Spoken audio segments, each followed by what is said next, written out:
Okay, thank you very much. So right after, you may at first I will give you the. Give me minutes. Maybe I can give you the PDF link so you can learn it first. Oh, oh, no, not yet. I have not yet posted it. Did I posted it already? Oh, not yet.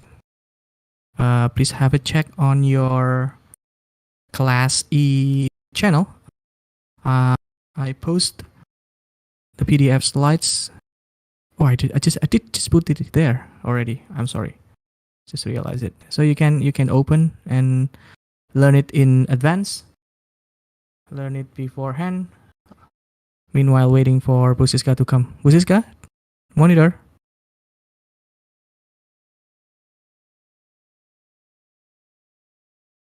Okay, just wait for her. Okay, so you can have a check on the slides. Thank you very much.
Okay. Okay. Good Good afternoon, afternoon, everybody. everybody.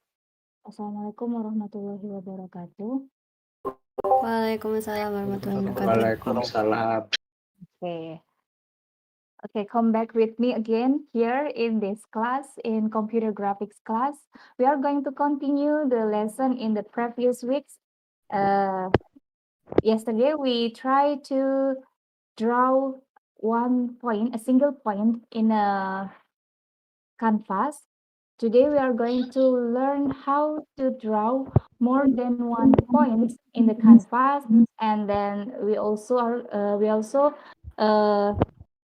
going to learn about how to draw a triangles or uh, any basic basic shape. Yeah, in the by using the WebGL. Okay. Before we start the course today, we are going to pray. Yeah, let's pray together before we start this course. Okay, let's pray together, guys.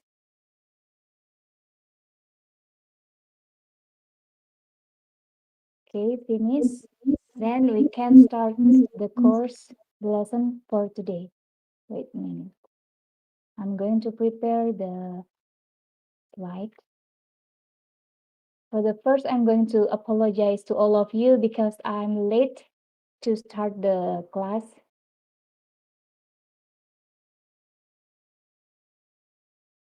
Okay.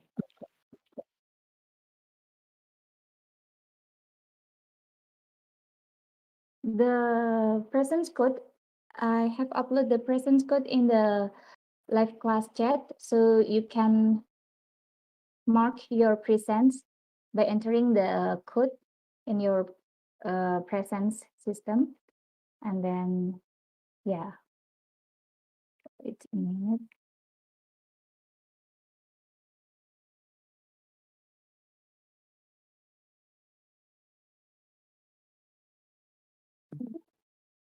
Okay, so what is this?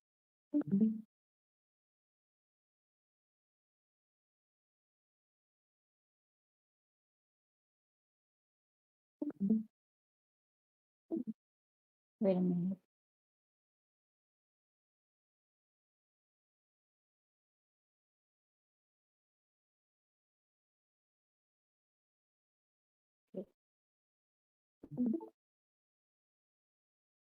Yeah, we can share the PowerPoint when we open and open the PowerPoint in the slideshow. When we still open the PowerPoint without make it what is that? Open the PowerPoint uh, without play the slideshow, the Discord will not show the PowerPoint item. Okay, let's start today's course. Today we are going about graphic shaders. It is about even loop, GLSL, vertex shader, fragment shader, data types, qualifiers, and shader programs.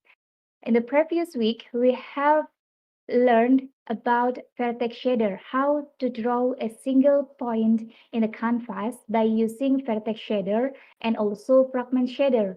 The vertex shader is used to define the position and the vertex size, and then the fragment shader is used to color the vertex, the points, I mean. And today we are going to continue our lesson to learn about the data types, qualifier, and then shaders program. Okay. Okay, before we continue, we are going to, okay.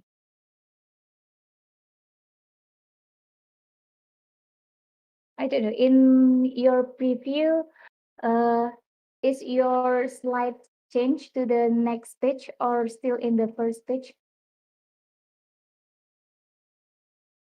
guys? Is, Let's yeah. recall last lessons. Okay, okay, That's the okay. writing. Okay, thank you very much for your response. Okay. Okay, yeah. Let's recall last reason. As we have let computers to draw a point over a colored background. Yeah, that's what we learned in the previous meet. The WebGL program object. We use for program, GL create program to create a program. I mean to make a container to store the information about the vertex and fragment that we are going to draw in the canvas. Yeah, this GL-create program is used to create a container to store the information about what we are going to draw in the canvas. It is about the vertex shader, it is about the position of the vertex, it is about the size of the vertex, and also it is about the color of the vertex. In this program, we are going to attach the information about the vertex shader, attach the information about fragment shader, and also link program into one container as a one package that can be compiled by the computer. So when the computer compile the program can read the instruction in it and give an instruction to the GPU because the information is about to draw something in canvas. The CPU will give this instruction to the GPU, and then GPU will execute the program and start to draw in the canvas. This is the meaning of this WebGL's programs object. It is a container for shader, yeah, container that can be stored. We can store information in this container. The information is about the vertex shader and also fragment shader. This program object is also can load many shaders and then can load other GLSL function beside of the main shader function. This is the meaning of this WebGL programs object. We use this program in previous meeting, yeah. After we define the vertex shader and fragment shader, and then we use this program. After this, we are going to set the background before we start to draw the vertex and the fragment in the canvas. Okay, this is the WebGL's program object. The next, this is a pasting shaders from CPU to GPU. In this WebGL program objects, the information about vertex shader, fragment shader is stored in the container and in the package, so it can be compiled by the CPU. When CPU read the instruction, the instruction said that CPU must draw something in the canvas.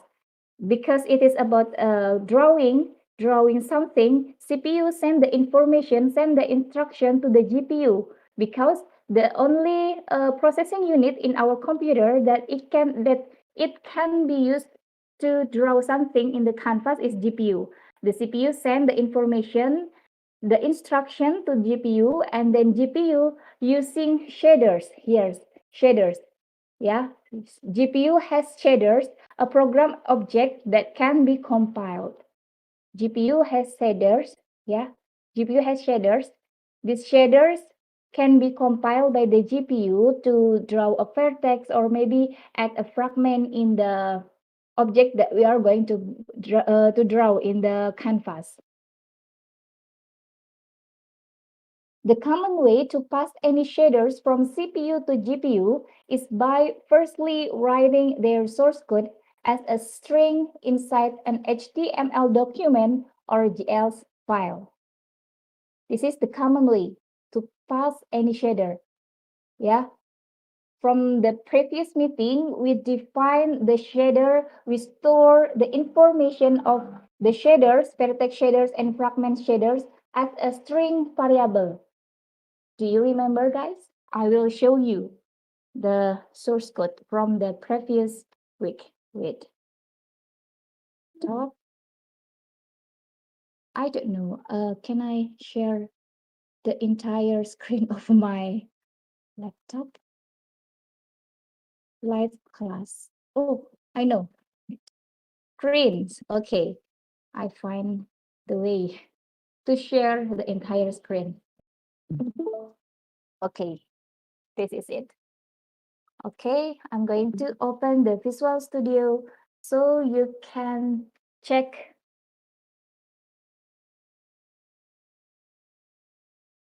the source code from previous meeting. Going to remove the folder first. Okay, now I'm going to open the folder from the previous week.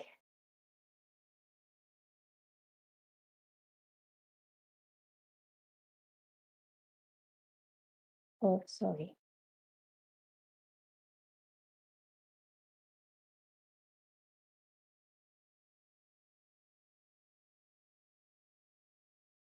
Wait a minute. Oh, I know. I think I'm going to open this one. Yes. This, okay, this one. Okay. Yeah. In this program, in the lines 5 until line 10, we know that there is a variable named vertex shader code. This vertex shader code is a string variable that store information about the vertex here. Yeah, this is a string variable that store information about the vertex, about its position and its point size. That's vertex shader. a variable, a string variable. We back to the slide here. The common way to pass any shader from CPU to GPU is by firstly writing their source code as a string, as a string inside an HTML document or JS file. In our case here, in our source code, we write the string of vertex, the information about the vertex here by using the variable, string variable, that is the name of this string variable is vertex shader code, and we write this information in this JS file, in this JavaScript file. We can also store the information. We can also write this information in the index HTML here. We can also write this information in this index HTML. We are going how to do that in the next slide. Okay. Yeah. This is the string variable, the information about the vertex, and this is the string variable that contains the information about the fragment. Yeah, we can write this information not only in this JavaScript file, but also in this index HTML. There is also some technique that we are going to learn today. Okay. Afterwards, the string is passed to GL shader source, shader pointer, source code string function. Yeah, the string will be passed by using the GL shader source here. The parameter in this GL shader source is shader pointer and also source code string. If the source code is in an HTML document, then we can obtain and input it into the JS application through getElement by ID function. Yeah. In the previous week, we define the information. We define this vertex and fragment information in the JavaScript file. And today we are going to learn how to define this information in this HTML file. Yeah, we can define those information in this HTML file by using tag script in HTML. In the default, this tag script will contain JavaScript code, will only contain the JavaScript code if we do not define the type. But if we define the type here, the content is depend on the type written here. I'm going to write not JS. Sorry. Why I say not JS? Because in this tag, I'm going to write a string, not a JavaScript, not a CSS language or any other language. We only want to store string here in this in the tag script here. So I say I write in the type here not JS, or you can type any other word here. Yeah, not JS, or maybe anything else. Not HTML language, or maybe CSS language, or maybe JavaScript language. I'm going to write Node.js. So I can copy and paste this information here. And then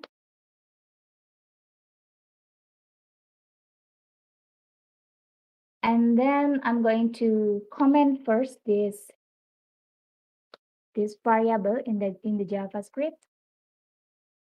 And then how to access these string variables that we stored in this script tag. We can give an ID to this tag. For example, ID vertex shader code. And in the JavaScript, we can use var text shader code get element by ID. Sorry, document get element by ID, and then we can write the name. Sorry, the name of the ID that we write in the HTML page, something like this. Yeah. So the information about the vertex and fragment that we define in the shader code, in the vertex shader code or maybe fragment shader code can be written bisa ditulis in the HTML page by using text script and use the Node.js type. And we also need to give an ID to make this tag can be identified and accessed in this main.js. This is how to access those string. When we run this code, I think it can run like the usual.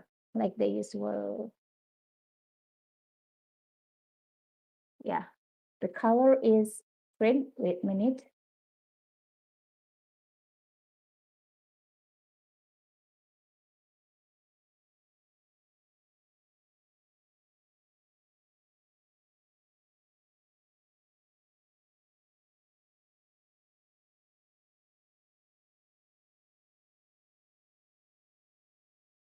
Okay. Then I'm going to copy and paste the name. I'm afraid okay, the name is different, so it cannot access the element by using the get element by ID. Okay, wait a minute. The fragment shader is red. The color is red. This color is green. Okay, I'm going to inspect element first to know maybe there is an error here. There's a warning. Use program not valid in line 31. Draw erase 31. Wait a minute. 31. Context use shaders program.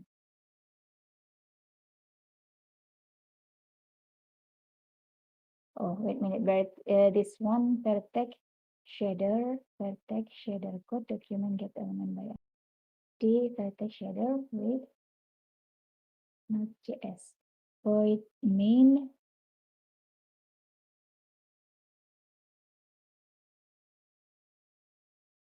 Okay, wait a minute. Not valid shader program in use. Okay, I think the code cannot read this one. Wait a minute. What if I use this and we comment this one? I'm going to trace the error first. Okay, the single point can be drawn, but when we use this,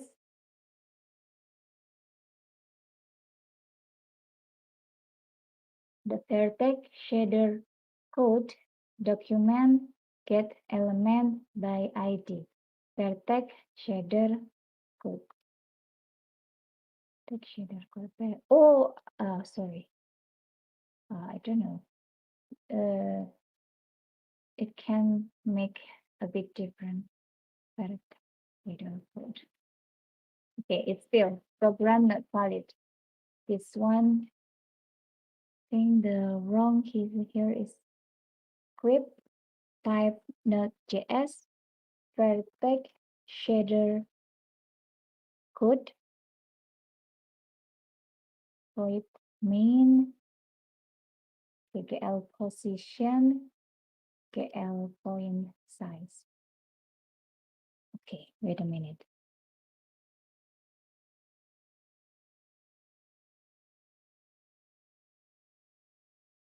Oh, I know. I forget to use text here. Yeah. To pass the parameter from the HTML page into the JavaScript file, we need to convert the script with the ID vertex shader here into a text by using this .text function. Okay. Now the point can be drawn in the canvas, like what you see in your monitor right now. Okay, let's continue. Yeah, this is the meaning of this sentence. If the source code is in an HTML document, then we can obtain an input into the JS application through getElementById function. Yeah, we can use getElementById. Don't forget to add this text here. Yeah, in the end of the document getElementById, because we are going to read this information stored in the script tag in the HTML page as text. Yeah, we are going to read the information stored in this script tag in the HTML page as string. Yeah, we are going to read this one as string. So we are going. So here we try to convert it to text. Yeah. So the feeder program can read it well and can draw it. Can draw the information stored in the vertex shader code. That's it. Is there any question before I continue to the next next? Yeah. Is there any question? Okay, if there is no question, I'm going to continue for the next section. The source code can also be written in separate file. Yeah, we can also write the source code in separate file.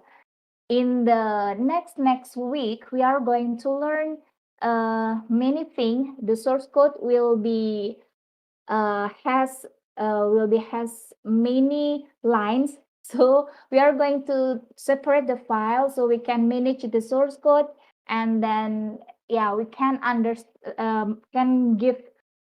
we can more understand with what we write in the source code, something like that. Yeah. In the today and the previous week, we only have 37 lines of code, yeah, in the previous week. This is not too much, but in the next week, we are going so many function in the WebGL. So I think we are going to has not only this main.js file, but also there are so many JavaScript file that we are going to attach to our HTML file. Okay. In this case, we may need to use a reader library, such as Signal.js, to convert the file into a string. If there is so many information that we define to draw in the canvas, we need libraries such as Signal.js to convert the file into a string. This will make the computer easy to read and execute the instructions stored in the package, in the program, something like that. Okay, how to add a new vertex shader? In the previous week, we only draw 1 point. What if we are going to draw more than 1 point? Today we are going to learn how to draw more than 1 point in the WebGL. This is the way how to add a new vertex shader. This is we define a variable. The name of variable is vertex shader. Vertex element we can we can use document get element by ID. The source code in the HTML like what I explained before, yeah, in the source code. Vertex shader, GLK shader, etc. The same function, and the difference is only in this line. Yeah, document get element by ID. Okay. The shaders. GPU, graphics processing unit, has shaders. This shaders program can help GPU to draw vertex and fragment in the monitor, in the canvas, in the WebGL. Yeah. There are two types of shader. There are vertex and fragment shader. What is the difference? Vertex shader should has at least a defined GL position variable. like what we learned from previous week, if we are going to use if we are going to use if we are going to draw a point in canvas, we need to define a vertex shader. The vertex shader contains information about the position, about the coordinate position of the vertex of the point that we are going to draw. And then there is also fragment shader. This fragment shader should has at least a defined GL frag color variable. This GL frag color is used to give a color to the points to the vertex that we defined before. Yeah, this is to give the color. Ya, untuk mewarnai. Both of above shader are full state and independent programs. Yeah, this is independent. If we are going to create a vertex, we need to use this program. Yeah, vertex shader, context create shader.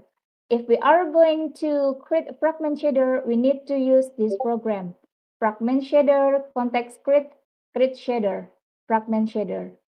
Yeah, that's why this program, this above shader, is independent programs. And after we define the shaders, we are going to attach the shader to become one container, to become one program, to become one package, and then we are going to link it so it can be stored as one container, as one package that can be compiled by the CPU. That's it. Okay, let's continue. Number 2, 3, 4 on vector or matrix data type represent dimension. Yeah, if you know, in this, we have this one, vec4. This means that the variable of GL, the GL variable, GL frag color here, the GL frag color here has a full data that is stored in a 4-dimension vector. This is the mean of vec4 here, vector 4-dimension that store 4 data, 4 parameters, 4 variable GL frag color. Yeah, this fragment shader code. This is the example. This is one. Number 2, 3, 4 on vector vec or matrix data types represent dimension. Jadi nomor 2, 3, 4 yang ada di dalam vektor atau matriks ini merepresentasikan dimensi. As you can see here, seperti yang kalian lihat di sini, vec4, vec4, this means that these variables, this GL frag color variable has 4 dimension of vector that contain 4 parameter here. Ya, jadi GL fragment color ini memiliki vektor 4 dimensi yang berisi 4 data untuk mendefinisikan warna dari fragment color-nya itu tadi. That's it. Okay. A precision config should be declared globally in the fragment shader. Okay. We are going to continue to the shaders and coordinate system. Vertex shader results in output in clip coordinates 3D. Input to fragment shader from rasterizer is in the form of window coordinate. And then JS application may provide vertex data in any kind of coordinate system. However, in the end, vertex shader should produce GL position in the context of clip coordinate 3D. Yeah, like what we had done in the previous week, we are trying to draw a single point By using the vertex shader, we define the position of the vertex by using the vertex shader. The output of the vertex shader is a clip coordinate. There is four dimension, X, Y, Z, and projection coordinate. We use homogeneous coordinate. We are going to learn about this homogeneous coordinate in the next meeting. And then input to fragment shader from rasterizer is in the form of window coordinate. So in the fragment shader from rasterizer, this coordinate that is defined in the vertex shader will be mapped to the window coordinate. It will be mapped, dipetakan, it will be put in the window coordinate, dipetakan, diletakkan di coordinate window, that is a two dimension, ya, yang koordinat window, koordinat layar ini yang memang dua dimensi ya, karena kita tahu because we all of us know that our computer can only draw two-dimensional image. Komputer kita hanya bisa menggambar gambar dua dimensi. Sehingga klip koordinat yang kita definisikan di vertex shader ini akan diletakkan, dipetakan ke koordinat layar yang dua dimensi. That's it. And the JavaScript application may provide vertex data in any kinds of coordinate system. However, in the end, vertex shader should produce GL position in the context of clip coordinates 3D. Okay, this is the shader's camera here. This is the shader's camera. The shader's camera, the position of the shader's camera is in the origin, in the center of the cube here. And the camera face towards to the negative of z-axis, yeah. The face towards, the x position is posisi x itu dari kanan ke kiri, posisi y itu dari atas ke bawah, and then the z position is depan ke belakang, ya, dari depan ke belakang. And then the camera face, kamera itu mengcapture, the camera capture what in the negative of z-axis. Jadi kamera itu menghadap ke arah z-axis negatif. Jadi dia mengcapture gambar yang ada di z-axis negatif. This is shader's camera. The camera's viewing volume is 2, ya. Ini multiply by 2 cube with the origin as its center. Jadi the size of camera is 2, ya. Jadi ukuran kameranya di sini adalah 2 kali 2 kali 2.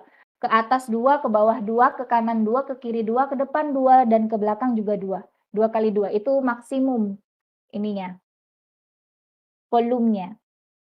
Okay, let's continue to open GL shading language. GL shading language. GLSL, ya. What is it? The first here, it is like C language, but equipped with spatial matrix and vector data types. That's GLSL. The second, similar to NVIDIA SIGI and Microsoft HLSL. The third, the source codes are sent from GS application to the GLSL shaders by the help of WebGL function. And the fourth, WebGL function compile, link, and provide information to the GLSL shaders. This is about the shading language in OpenGL. We are also going to learn this shading language in the next meeting, yeah. Simple vertex shader. This is input from JS application.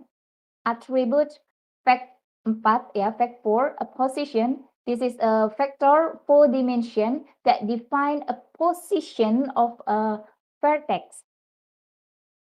Linked to an input variable in JavaScript application, shaders built-in variables. This is the one, a position.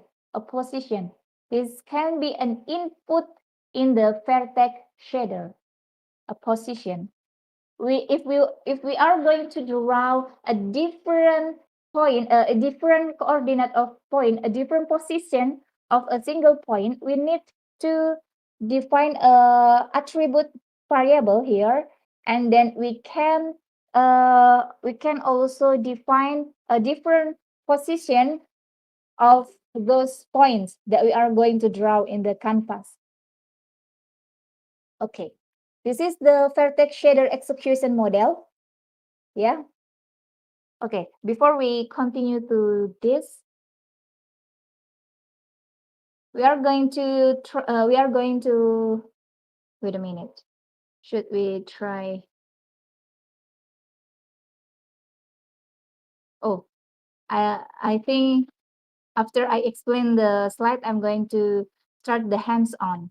Okay, this is the vertex shaders, and then this is the vertex shader execution model. Yeah, from the JavaScript application, vertex data for shader program is sent to the GPU, and then the GPU create the vertex shader and then send the vertex shader into the primitive assembly and process this vertex shader to the next process is the primitive assembly.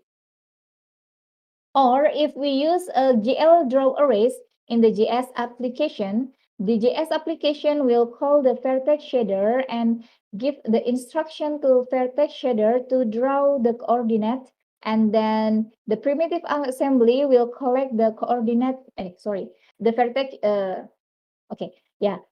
If we use the GL draw arrays, if we use GL draw arrays in this JavaScript application, the JavaScript application will call the vertex shader and give the instruction and give the information, I mean, not instruction, give the information about the vertex to this vertex shader.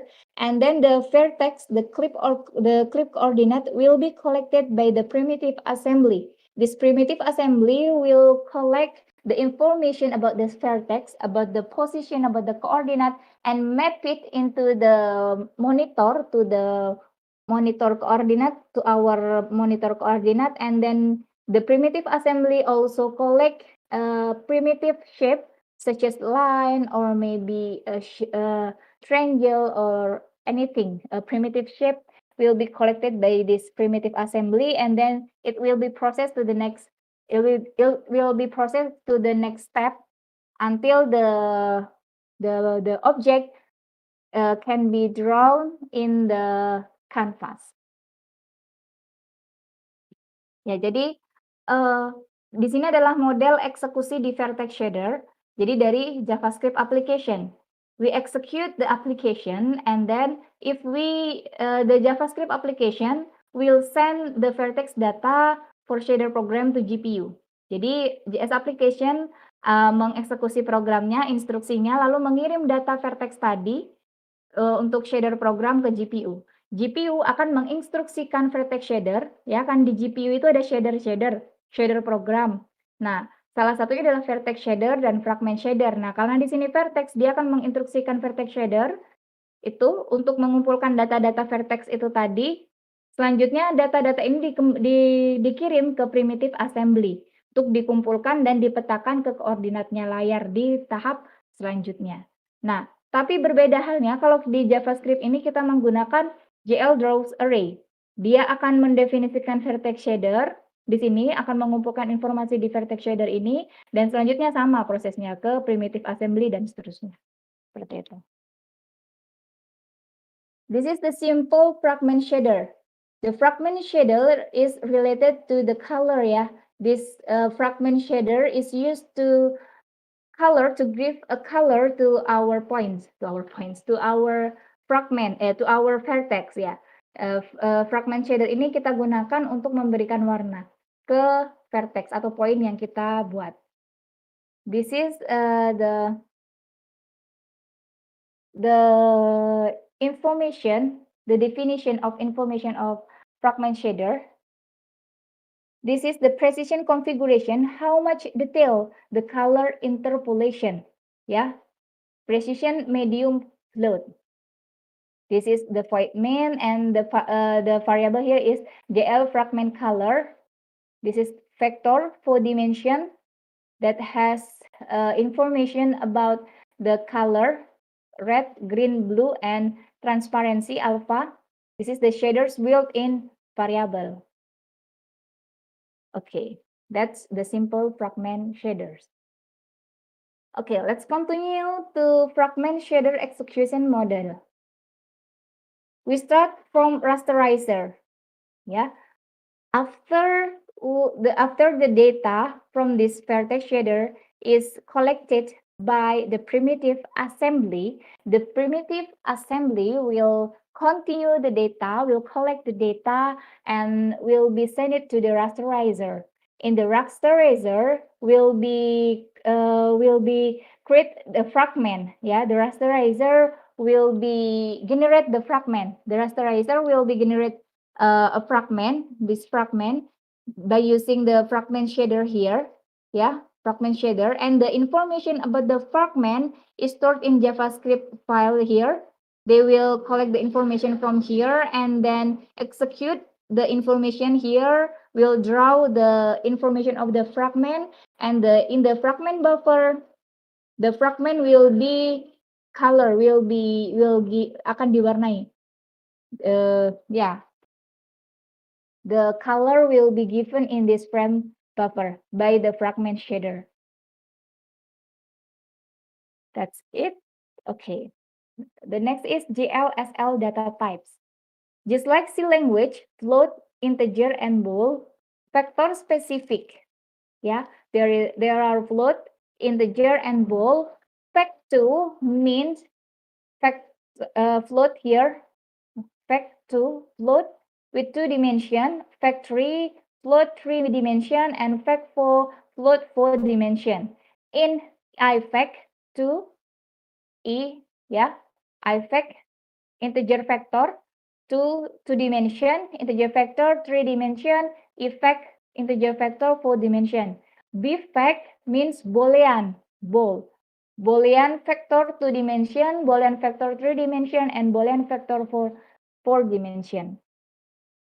Matrix specific, mat2, mat3, and mat4 with the standard reference of column and row. Yeah, column and row. Here, yeah.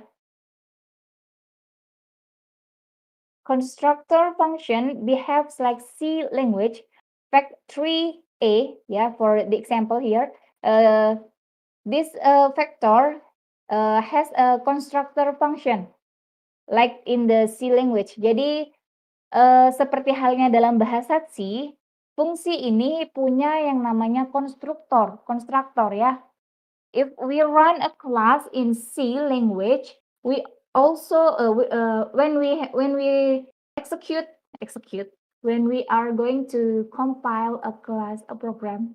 Oh, sorry. When we execute a class, ya ketika kita mengeksekusi program yang ada hubungannya dengan kelas, ketika kita membuat kelas baru, when we are create a new class, we also execute its constructor, gitu ya. Jadi ketika kita menjalankan, mengeksekusi sebuah kelas baru, maka dia akan mengeksekusi juga konstruktornya. Yang pertama kali dieksekusi adalah konstruktornya. Ya, when we have a class and we execute the new class, when we are going to create a new class by execute the line of class definition, something like that, we also execute the constructor of the class, the constructor function of the class. This constructor function is the first function that is run when we are going to create a new class, a new object. Jadi konstruktor fungsi ini merupakan fungsi pertama yang akan dieksekusi ketika kita ingin membuat sebuah kelas yang baru. Seperti itu. Seperti halnya dalam bahasa C gitu ya. In the C language. I think all of you have ever learned about C language in basic programming maybe? Yeah. Okay, that's about the constructor function. This data types, GLSL data types, is also has a constructor function. like in the C language. Okay, the next is about GLSL qualifiers. There is attribute, varying, and uniform. Attribute here become the input for the vertex shaders. Yeah, like oh sorry, like in oh no, yeah belum ya. Yeah, the attribute here become the input for the vertex shader. If we are going to draw more than one point in the canvas, we need to define a different position of each vertex, of each point. Ya, jadi ketika kita ingin menggambar titik di dalam sebuah kanvas, maka kita harus mendefinisikan posisi yang berbeda untuk masing-masing poin, untuk masing-masing vertexnya itu tadi. So here we can define attribute variable. Ya, sehingga untuk bisa menggunakan hal itu, ya agar bisa menggambar lebih dari satu titik itu tadi, kita akan menggunakan variabel attribute. Declare once globally in the vertex shader and cannot be modified respectively. Jadi kita akan mendeklarasikannya satu kali secara global di dalam vertex shader dan tidak bisa dimodifikasi. Nah, let the shader's variables value varies across vertex. Jadi nanti kalau misalnya punya nilai-nilai yang berbeda, kita akan bisa menggunakan semacam buffer gitu ya, untuk ya nanti kita akan belajar itu untuk menggambar titik-titik yang berbeda itu tadi.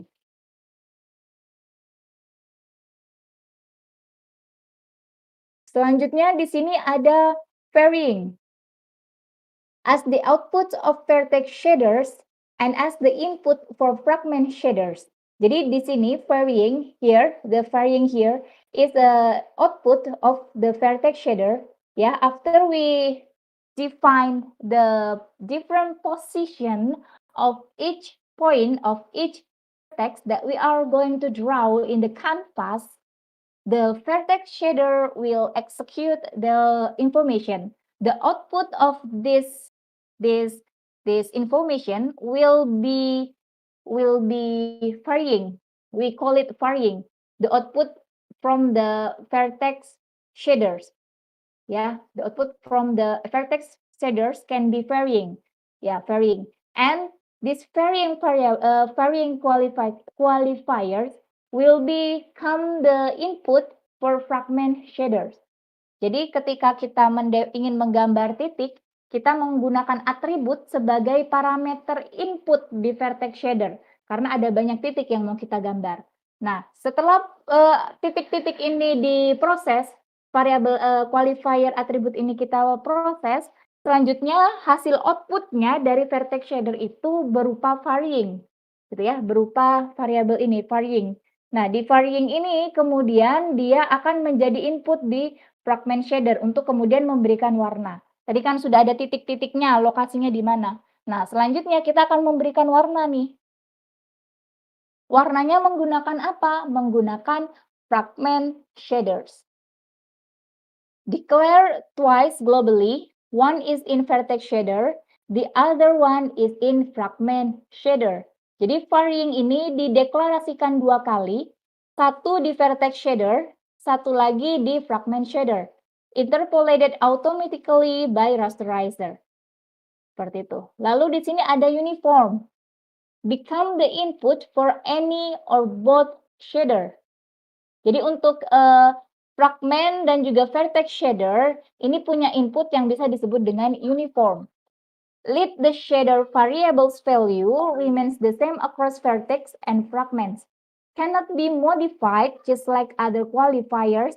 To change its value across the frames, we need to modify its corresponding variable in JavaScript application. That's the uniform qualifiers. Okay, we continue. This is the shader source, vertex shaders, a position for the attribute, yeah, a color. We are going to have more than one position of the vertex that we are going to draw in the canvas.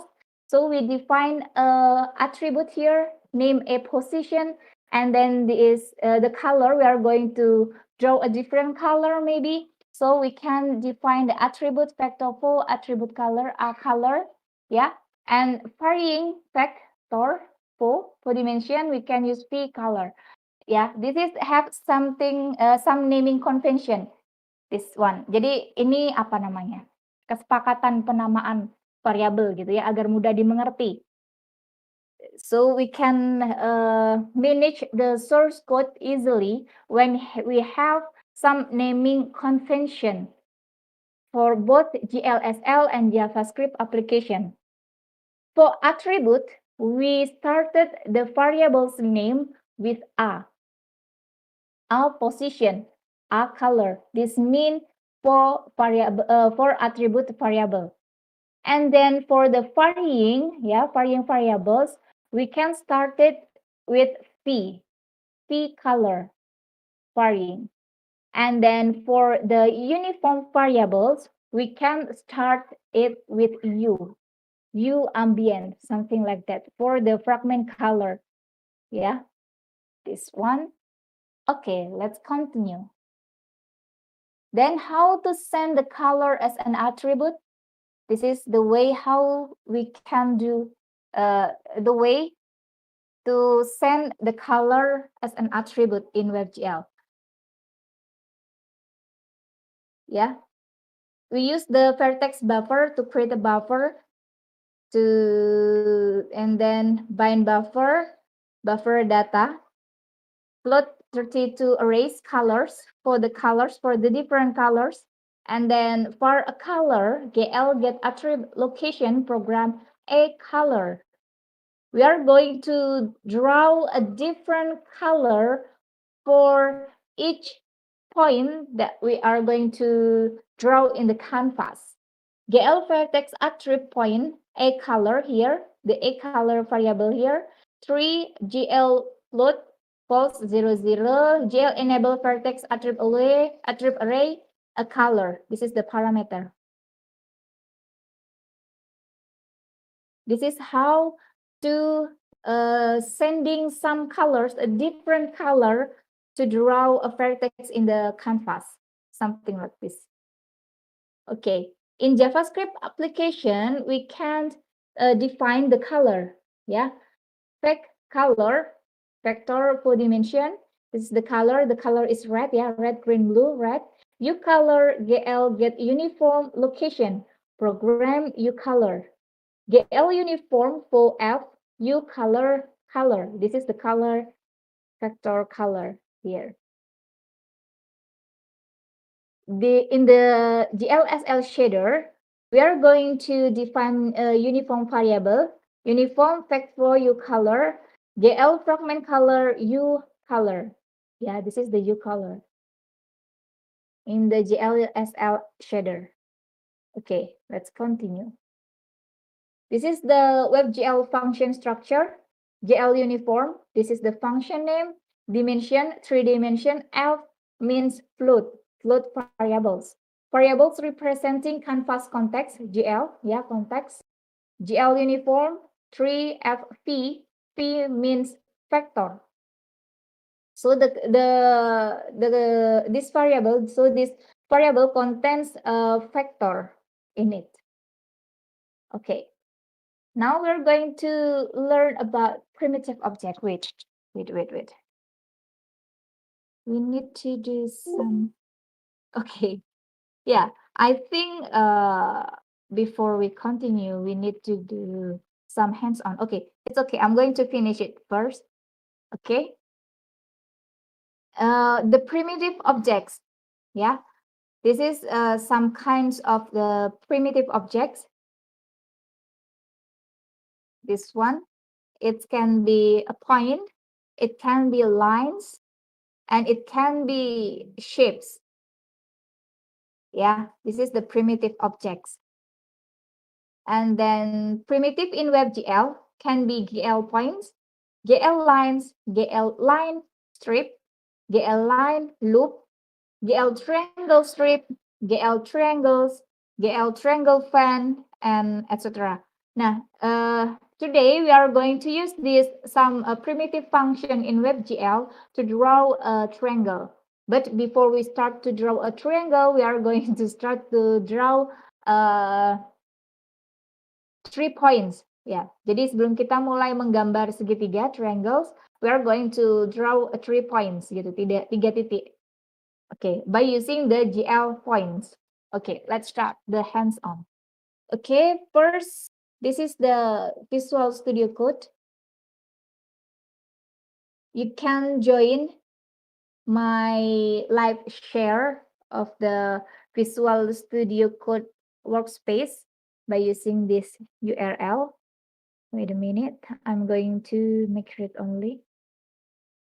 Okay, I'm going to share this in here.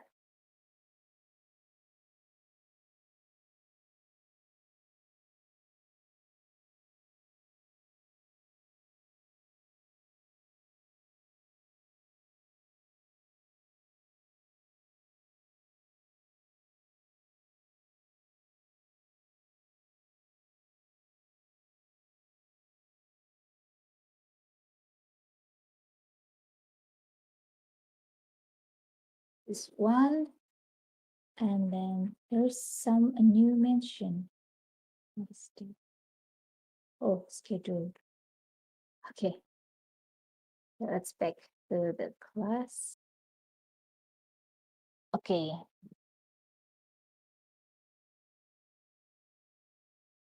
This is the Before we continue to the hands-on, but we can give Yeah. our students the opportunity to ask any questions about the Okay. presentation. Okay. How do Is you there think, any guys? question? Yeah, maybe you have some question or anything. Yeah. Don't be Is there afraid, any guys. part of the presentation delivered by Busiska that maybe we need to rediscuss again? Maybe I can help. I'm sorry, I just came back from the meeting. Okay, it's okay, Mr. Hazik. Okay. Is there any question? Excuse me, ma'am. I want to ask a question. Yeah. Okay. I'm still struggling to understand what is the difference between fragment shader and vertex shader. All right. So, Okay. In simple explanation, Jagat, so you might underline these words. Vertex shader responsible for rendering the position of the vertex or vertices data into the clip coordinate. That's the responsibility of vertex shader. Fragment shader is responsible for rendering the appearance. So it can be the colors or the depth, the lights, etc. Every fragments in the graphics. Okay, so those are the simple explanation of these two shaders. And if you check or if you take a look on the slides presentation delivered by presentation slides delivered by Bu Siska, there was a flow chart. If not flow chart, is kind of a mechanism, sort of. And last week we learned about 4 major steps or stages in the pipelines, starting with the vertex shader and then continue with the primitive assembly and then continue with the rasterizer and then fragment shaders, right? So the vertex shaders is on the left end and the fragment shaders is on the right end. In between there are rasterizer and primitive assembly. Primitive assembly basically will receive a collection of vertices data that has been clipped. Okay, that has been clipped so that later they understand, this primitive assembly box understand what to do with this collection of vertices, and it will work. The primitive assembly machine will work according to the selection or the primitive option that we choose. If we choose GL points, for example, just like last week, and then the primitive assembly will manage to draw the points according to the collection of vertices data he got from the GL positions from the vertex shader. And if the case is line, then the primitive assembly will think how to draw the line between all of the vertices data collected from the GL positions. So it's gonna be different with the imagination or the data that we plan in the beginning. Maybe in the beginning you draw a triangle, but in the end you may find out that you finally draw a trapezium. It happens because one of your triangle dots or triangle points or one of your triangle vertices is out of the clip space or object space. Maybe Busiska, you can show us the slide that shows the camera in the center. Okay, this one. This is the slide that you mean. Exactly. Yeah. So when we draw something, we need to define the vertices data, right? At least the position. Later, Busiska will show you in the codes how to define the data inside the JavaScript array, and then we transfer that to the GPU. So basically, the position data that you should put in the JS array should be between -1 to 1 if you want all of those data will be drawn or will be rendered by vertex shader. If the case one of or two of or any vertices that you have is out of -1 or 1, means that it is out of this cube. In this screen we have a cube with a camera in the center. If it is out of the cube, then, for example, you choose line for primitives, for the primitives choice, then the primitive assembly will help you to create new vertices in the side of this cube to help us understanding that one of the vertices that you have in the data was out of the clip, out of the object space. So let's see that later in the hands-on. So all of those things up to the primitive assembly is done, and then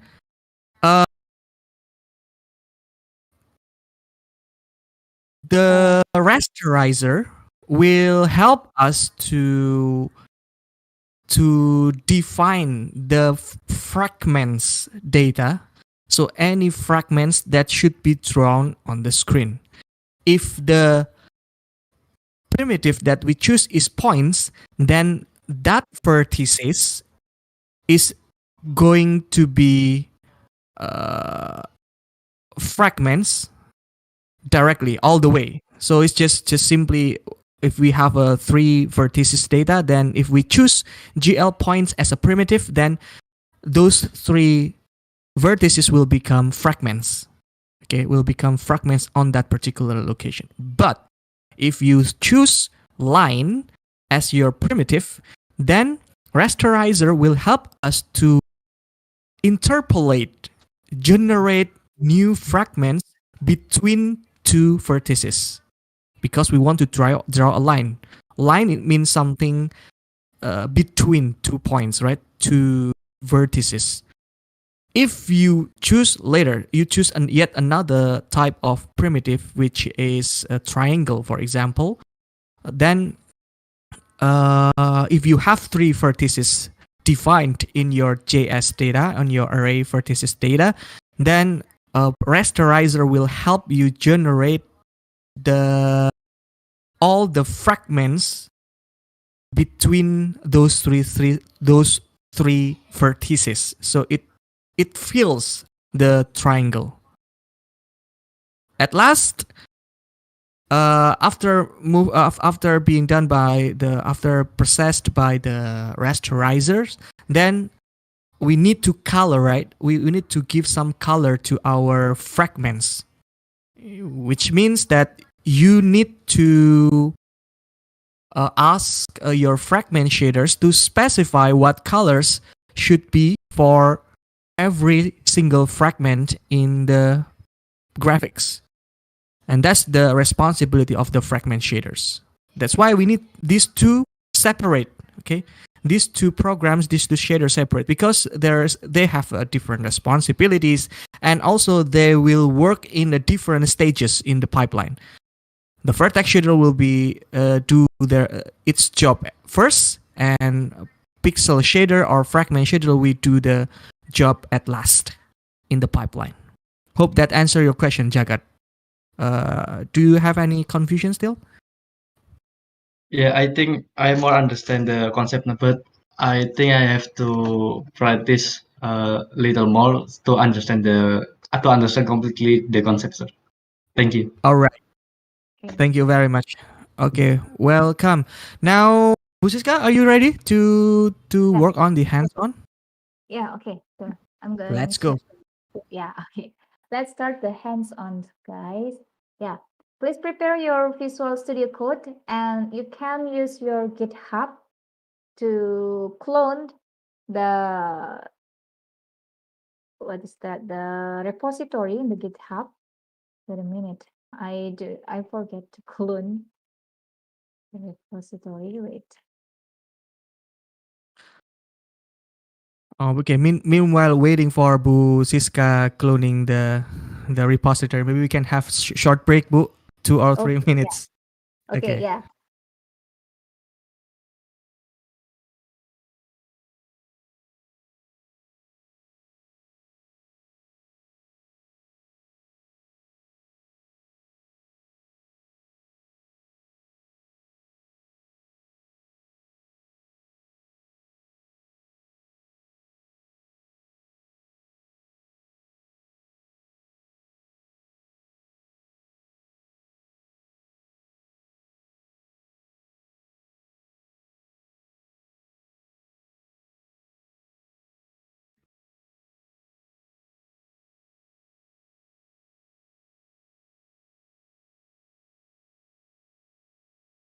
I think I'm not in the GitHub classroom. Pardon, Bu? The GitHub classroom for class E. Class E. Yeah. Uh, can you There is find it?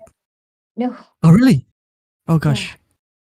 Wait a minute. Or maybe you can go to the. Yeah. Wait. Okay, let me help you handling this. I forgot. Maybe you haven't yet been invited to the. Yeah. Or maybe I'm going to create a new repository here in the. Not in C class. I think you should you are in the E class also, Oh, believe. okay. I So you forgot. can put the E class in the GitHub organization, Bu. GitHub classification. Go to the E class. Basically, you can just change the C with E in the URL. Oh, this one. GitHub CG, the basic of GitHub. Not this one. There should be. The organization is Computer Graphics E. Or maybe you can continue from my repository if you want. There's a. Or do you want to create your own? Oh, wait. Then It's okay if yeah. should I continue from yours? I think in the previous week I used this. I also used this one 7 days ago. Yeah, yeah. I think this is the URL that we use, and I forget to push to this repository. I think. Wait. Oh, really?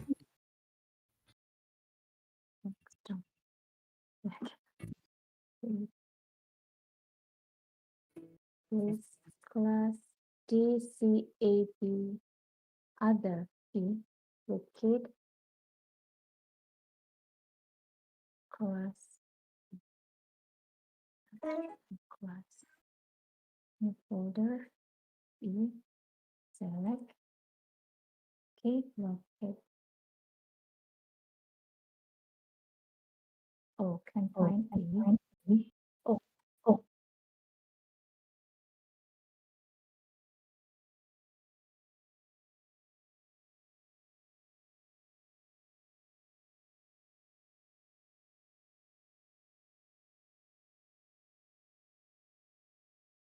Lagi ngajar Bu, nggak bener.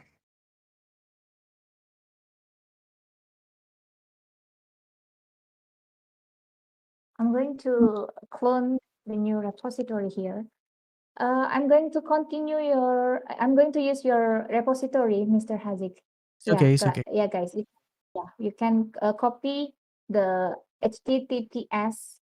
This is the HTTPS URL. You can copy this URL into your. I use I think GitHub. everyone has already had their own repository. Yeah. Yeah, this is we can copy paste the URL here to clone a repository, and then we can choose the local path here.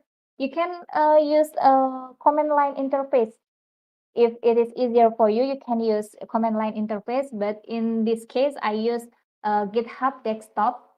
There is a graphical user interface, so I only can click the button to clone or maybe to push or maybe pull commit the source code, something like that. Okay.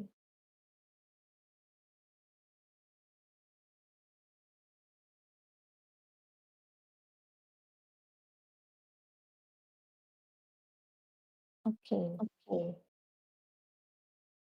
Now I'm going to open the workspace.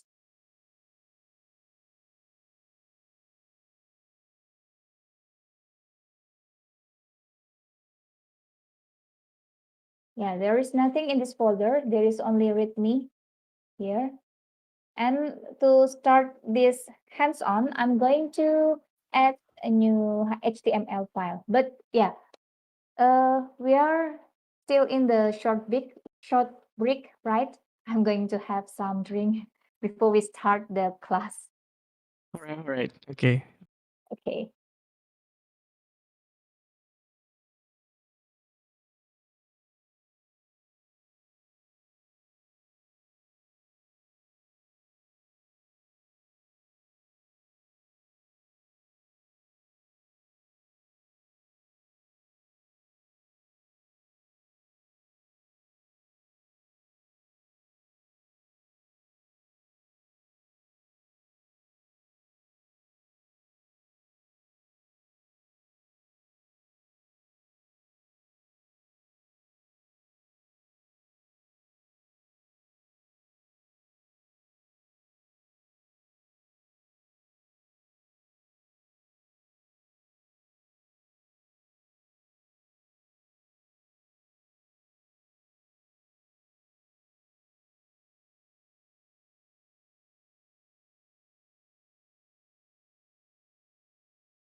Okay, can we continue the lesson for today's class? Or it's past 20 minutes to 20.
Bu Siska, maybe I can help with the hands-on. Okay, Uh, Mr. Thank you Let very me much check. for your help. Okay, so maybe it's my turn now to share my screen. Okay, maybe your pronunciation is clearer than mine, so the student can be more understand with your explanation.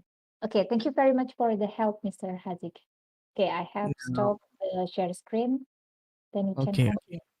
Okay, guys, I'm going to end the live session in my Visual Studio Code. Yeah, so you now can join the Mr. Hazik Visual Studio Code workspace. Yeah, I have. Yeah, but before I also need to make sure that my everything is going Running well. well. Wait, Okay, wait, wait, okay, wait. Okay, let me go. okay. Can you see my screen right now? Is it okay? Watch screen. Wait, wait. Yeah, okay. I can see your Awesome. screen right now. All right. So let me check first to the uh, class E repository.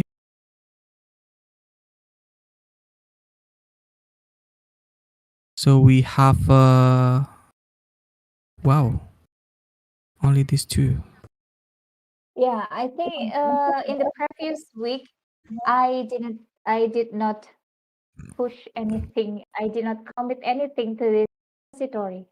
I Yeah. use my local repository to store the file. And This is weird because in my local I have the code from last oh, week. Let me. is that? Oh my God. It's quite strange. Let me check first. Yeah, horror. So here, wait. Uh, oh, I forgot to push. I'm sorry. This is my mistake. My mistake, Bu. Sorry. If not, apa? Yeah. I think in the previous week, the one who could Y- who write the code is my Yeah, computer. it's.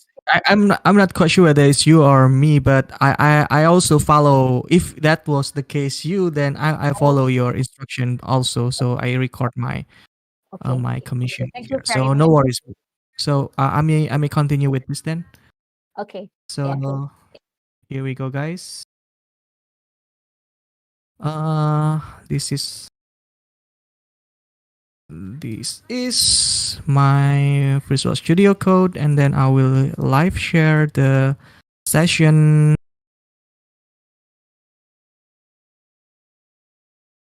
Make it read only, and let me share it in the live class. Live share. Uh, class E. Sorry, class E. Here we go. You can click there as necessary, or you can just watch it on my stream. So it was, I believe,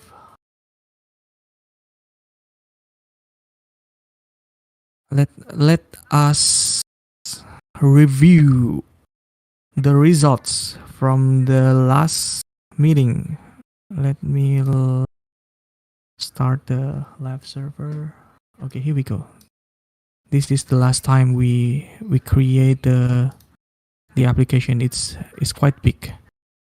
What is the resolution for this book? Oh, 750.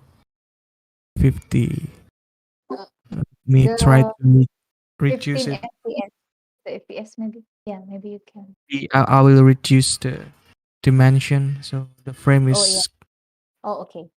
good enough for my screen. Okay, so this is the result from last week, guys. So we have successfully drawn a dot over a black background. In my case, I do not know. Maybe you use different colors. Okay. So starting from this particular achievement, now let's continue to draw 3 points. So we will draw 3 points. in index HTML, actually, if you do not need to resize your frame size, then you just ignore your index.html. You can just focus on your main.js. In your main.js, you will need to give me a moment. You will need to define. Let's define the 3 vertices that we would like to draw on the screen. Okay. So please go to the top of your page of your main.js document, and then can you see the codes, guys, or it should be bigger? Is it enough? I think Yes, it is enough. enough, sir. Great. Right, let me continue then. Thank you for your confirmation. So let's define vertices data for the triangle, or maybe just basically this is for the triangle that we would like to draw. I will put it in a comment first. So this is for our notes, simply just for the sake of our notes. So we have the first point in minus 0.5. This is in x-axis, and then minus 0.5 in y-axis. This is the first point, or let's say this is A. Okay, this is A, and then you have B in, for example, in 0.5 and in minus 0.5. And then last one in, for example, in 0.0 in the center, in the x-axis, and then vertically it would be in 0.5. So as I told you that the vertex position should be between -1 and 1. Otherwise, it will be clipped out from your frame. So this is you need to remember this. And then now let's start with the process of sending this. Oh, not yet. I'm sorry. We need to create the real variable. So let's declare a variable called vertices, and it's gonna be an array. And then let's put all of these data into this array serially. So actually, we will collect the whole numbers of these vertices data into a single in one dimension array. So it's gonna be just like this. Okay. So it's not gonna be 2-dimensional array. So it's a 1-dimensional array.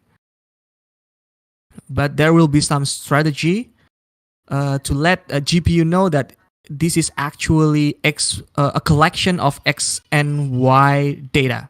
Later we will learn about the way to teach the GPU how to obtain the X and Y data later in the next code. So these are the 3 vertices data, X and Y, for each vertex.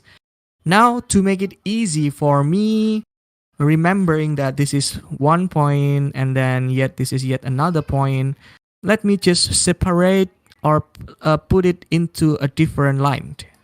And let's give some description in here. Point A, point. This is optional actually, just to make sure that everything is well documented. And this one is point C. Okay. Now we would like to deliver this data to the GPU. The way to do that, we need to declare a pointer. So we need to basically it's just the way we create a pointer and allocate some memory in C, but with another kind of calling, because I believe function would be different in WebGL. So here we go. We will create a linked list. So we will create a pointer and allocate some memory there for storing the vertices data. Let's create a variable called buffer, for example, and then call this particular function from the WebGL API. Create buffer, which we now have a buffer variable in the JavaScript application, and we'll bind. We will assign this a buffer to communicate with the buffer pointer in the GPU side. It's called array buffer. So this is the one in the GPU side. So we will bind this one in the GPU side with the one that we have in CPU side, the buffer. So we have declared the pointer. Now let's fill the data or allocate the memory for our data by calling gl.bufferdata, yet another API function in the WebGL. And then as a target, we will use array buffer as our target, and then size would be we will use this function. This is built in the web, and not in this is in JavaScript actually. Float 32 array, which means that we would like to construct or instantiate array with the size with the size. Wait. What is the parameter in here? The description of parameter. It only need the size actually. Okay, so we create a float 32 array of, and actually we can choose to enter the elements or the length, just the length, the number of the elements in here. For example, in this case, we can fill it 6 actually.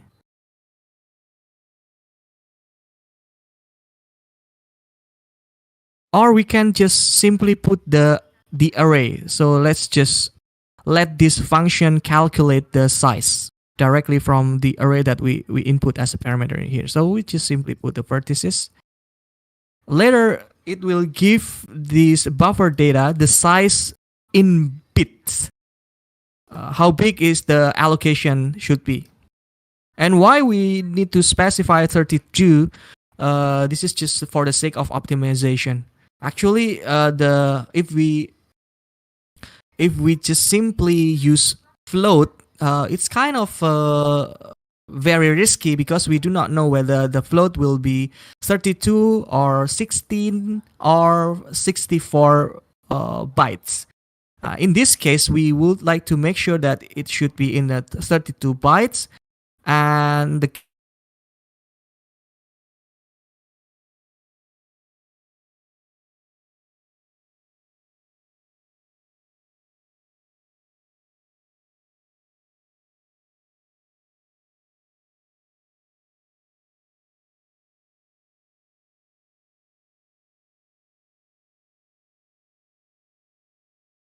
web is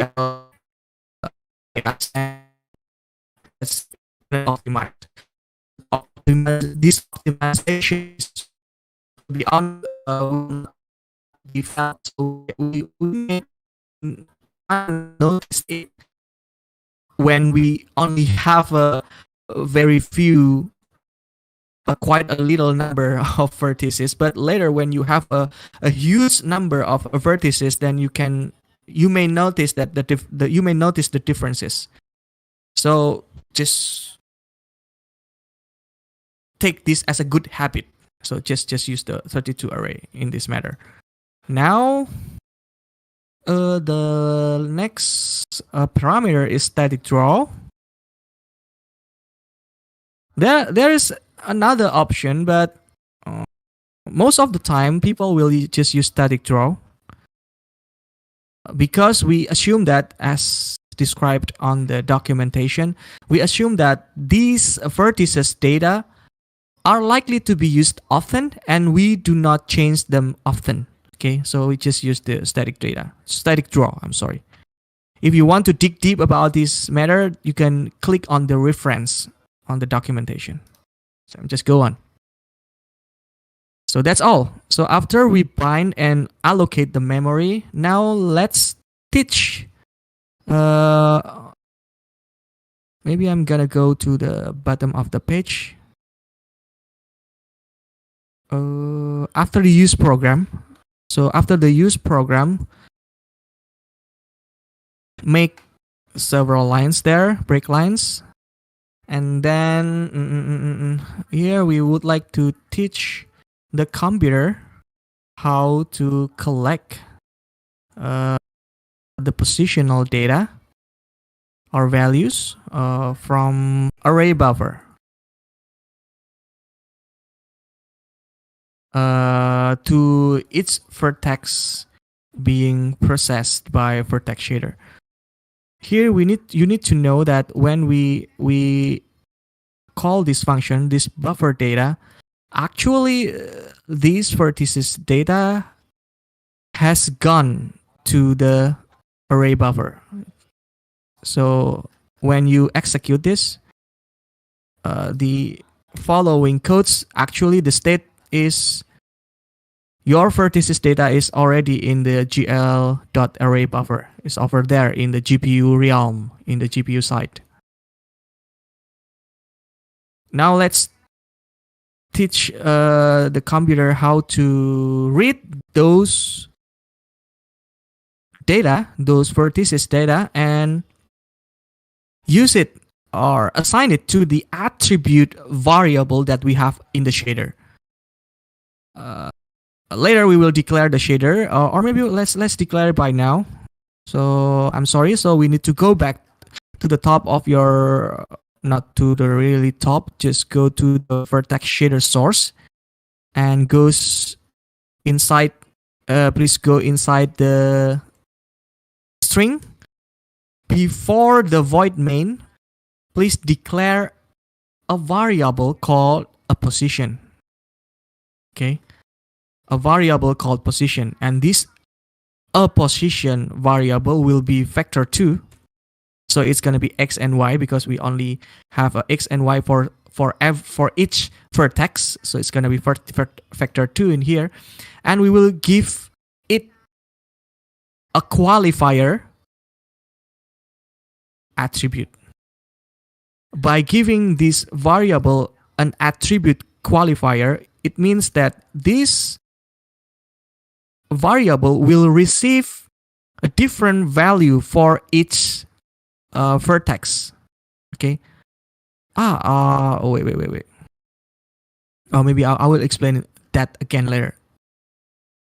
So this is to make sure that every vertex execution in the vertex shader will receive or will use a different value for its a position, because we assign this variable as attribute. If we declare it as a uniform, then this position will be the same for all vertex that being executed by the vertex shader.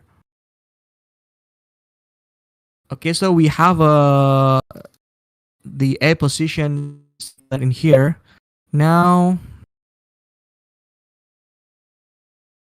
I think I can go back to the down of the page. So let's scroll down our file, our documents, and then back to the a position. So I'm gonna use the variable name just the same in JavaScript and in the shader. It's gonna be the same. It's just for the naming conventions to make it easy for us understanding our own code. And then let's ask the WebGL API to help us connecting this variable in the CPU side with the variable with the corresponding variable in the GPU side. We use this function get attribute get attribute location, this one. And then as the first parameter, we will use shader program. So we need to tell this function the name or the pointer to the shader program. And then as the second parameter, we need to specify what is the name of the variable that is located in the corresponding variable that is located in the shader, in the vertex shader, and it's the same. We make it the same to make it easy for us to understand. If the case you use the different naming, then please rename this as well. Now, after we tell the by doing this, you have told the WebGL to give memory address of this particular variable in the GPU to this variable. So this var a position in the JS side in JavaScript application or now is holding the memory address of this GPU variable. Now we will teach those particular pointer, this a position, to appoint appropriately to the gl.array_buffer by calling this function a vertex attrib pointer. So let's tell a position to always take two data from the collection of vertices data. So far we have 6, right? 6 values in the array buffer. For each execution, we will ask the pointer to just collect 2 data with respect to the position property. See, only 2 data, only 2 values. I'm sorry, and then we tell them that it's gonna be float, and we do not need to serialize that. So this serialize or normalize that, so it's gonna be false. And as for the stride, because we only have a one property for each vertex, then we may just gonna use 0 and 0 for the stride and offset. Later, when we have 2 properties, for example, position and color for each vertex, then it's gonna be a different thing. Or maybe if you want to make sure that it's not 0, give me a moment. This offset. You can also you can choose to have it this way. You can use if the case is only one property, you can actually just use the 0. The API can handle that. But if you want to make sure that it follows the consistent rule in filling this parameter, then you can basically fill this with for example, 2 multiplied by float 32 array. Yeah, I think this one. So you tell them that the size of this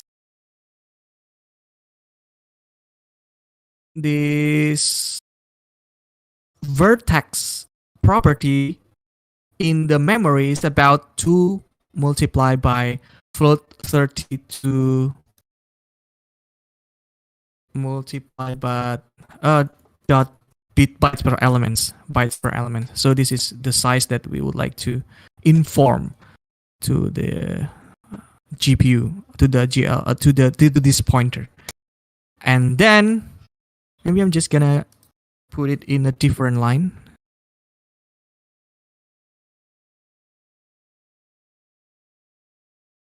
So you can view the whole parameter. Okay, good. Now let me just put it in this line. Okay. Now let me continue. So after you teach the pointer how to appoint to the data, now we will enable these rules, this teaching, by calling what's so-called enable vertex attrib array. And this one is a position. So we activate the pointer by now. Okay. And then we will clear the color of the screen by, I think it's a kind of a dark gray. So it's not total black, it's a dark gray. And then after that, let's ask the computer to to tell the computer that now we have 3 vertices. Before we only have one vertex or one vertex. Now we have 3 vertices. Okay, we have 3 vertices, which means that a GPU will need to execute these shaders, especially the vertex shader, 3 times because we have the 3 vertices. If the case is only one vertex, then it will be executed once.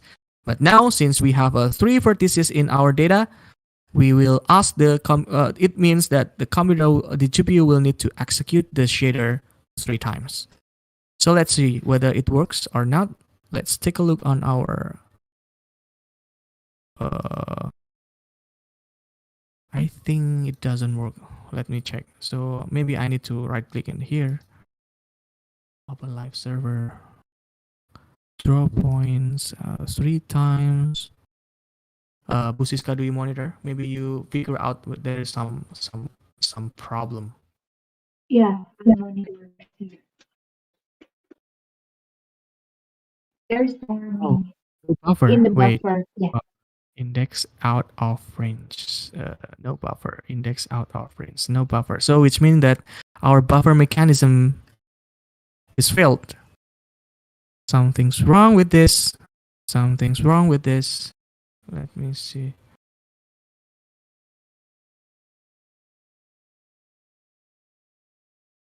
Did I miss something, Bu? In the source code, after the line 22, is also GL bind buffer. And we are going to set the array buffer, and the second parameter is. Oh, actually, that is to release the buffer mechanism. Is a kind of optional. So, but maybe let me try it to make it sure. I'm sorry. Position This buffer. is stupid. This is stupid. This is should not be equal. I think this is a problem. Oh yeah, that's not. Here we go. Let's see. No, still Yeah. problem. X through that point. X is out of the range, or maybe maybe there's some mistake with this code. I'm not quite sure. It seems that this is my mistake. This one. Property. Or should we use this one? So should we use something like this maybe? No. The parameter GL float in the code that I made, I use GL float, not new. Oh yeah, gak jadi Pak. So maybe let me take the safe. I set this one as 0. Just use 0 because we only have a one data. Later, when we use multiple properties for each vertex, we will treat these 2 parameters differently. For now, just use 0 maybe. Let's see. Still the same. Okay. Index is out of range. Wait. GL points. Yeah.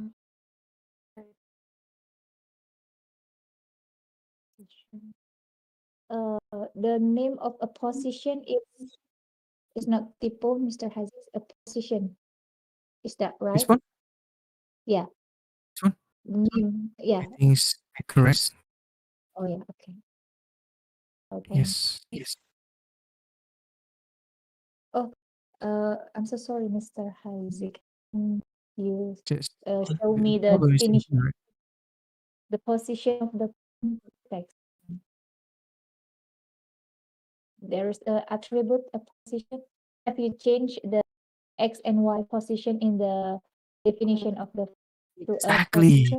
Yeah. It's actually there is maybe I don't know. Maybe there is no problem actually in here, but we haven't yet transferred this variable to our GL position. So it's just gonna be just 0.0. So actually, we respectively we need to change this one with for example, because we would like to use the the data that we got from the JavaScript through the gl.array buffer, then we need to have this as .x, a position .x, and this one is a position .y. One of the ways is doing this. So for x, we took it from the x element of this particular vector to data, and this one is the y. Yeah, here we go. We got this. Alhamdulillah, finally, no problem. However, we can simplify the syntax by doing this. Actually, it also works fine. So we take the x and y of these a position variables and put it as the xf and y of these gl position vector variables. This gl position vector variable is in the dimension 4, in the fourth dimension. So it needs x, y, z, and w.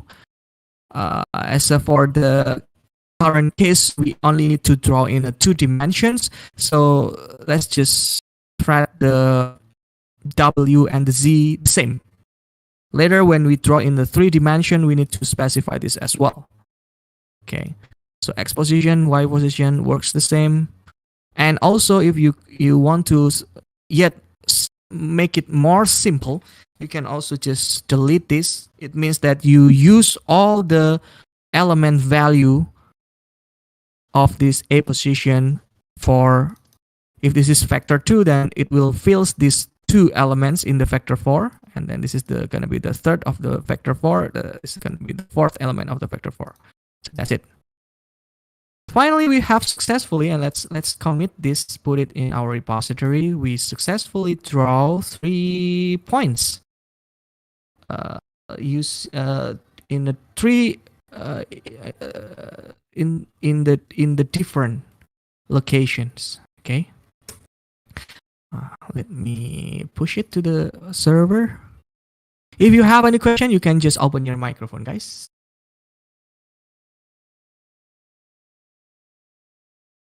Otherwise, let me continue to the next one. So let's try to draw different colors now. Give these 3 dots different colors. Like, for example, red, green, blue. Red, green, blue. Let's go. So we need to understand which. Before we do that, we need. I would like to do this experiment so that you can understand what does it mean. What it means. What does it mean with the clipped coordinate? So, for example, I have. You can imagine that this minus 0.5 and minus 0.5 for point A indicates that it is located in the bottom left of your frames. We have a 0.0, the origin in the center of the frame. And then if you move to the left, it's going negative. And you move to the right, it's going positive. And the most left, the side is -1. The most right one is 1. The value is 1. So please imagine that. So if we, for example, put this as 1 and this one is also 1, -1 and -1, we will see that this is the point as a result. Okay, so it's gonna be on the corner of the frame.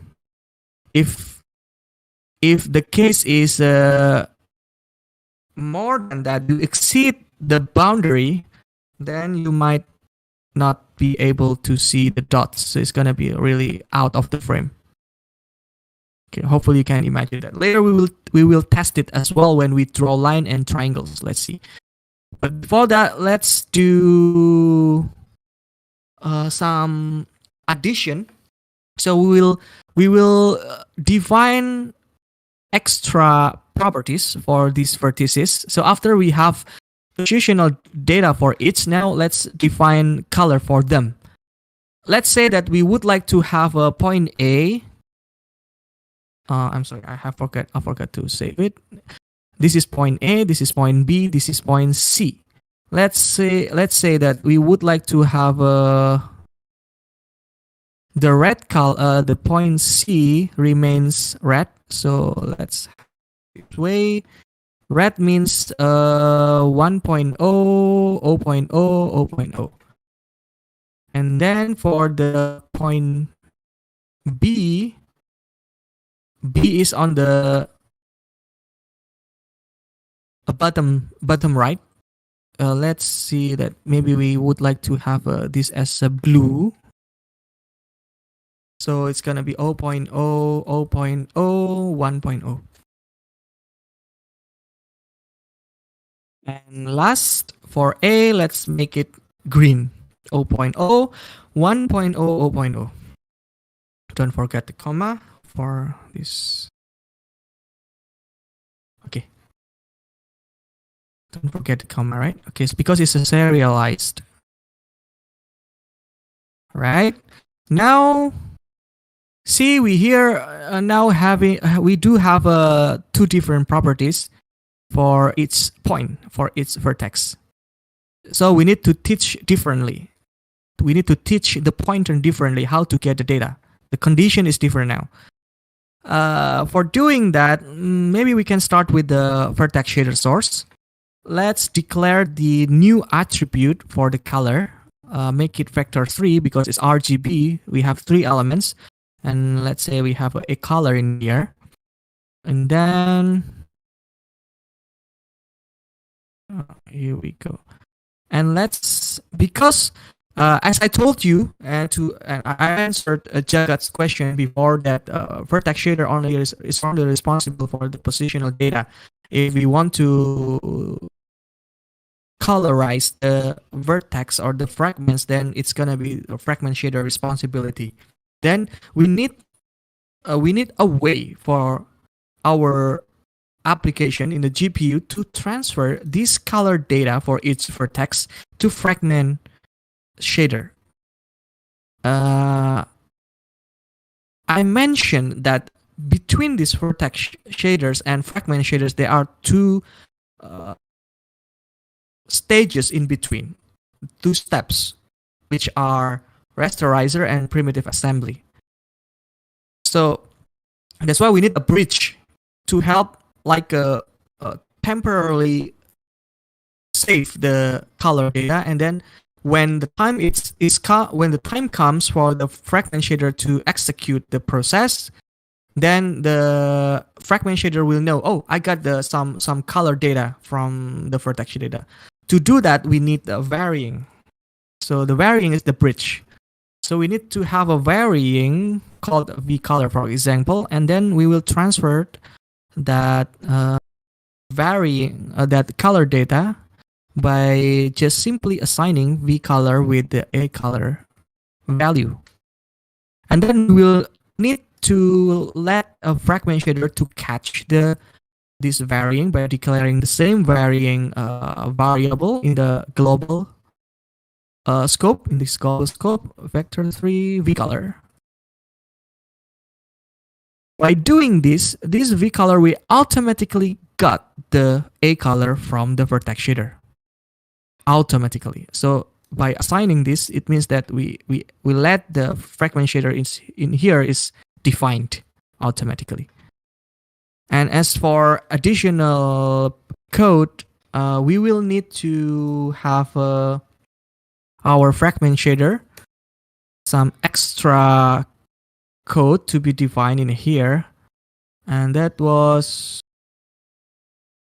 the precision. I believe that is already in the Busiska's explanation also in the slide presentation. So it's going to be precision, and we'll need to define, for most of the case, medium P will be adequate, so it's enough. Medium P float, so something like this.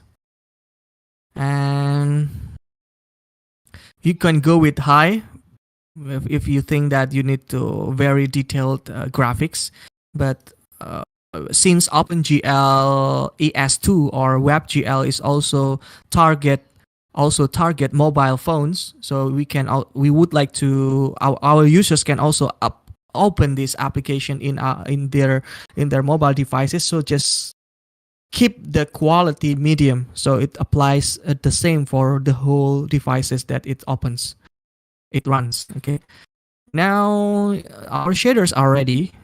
Let's go to the bottom of the page, to the A position. And now, because now we have 15 values, and we would like to tell our pointers that each vertex has 5 values. Each vertex has 5 values, and for those values, 2 of them will be for the positions, and 3 of them will be for the color.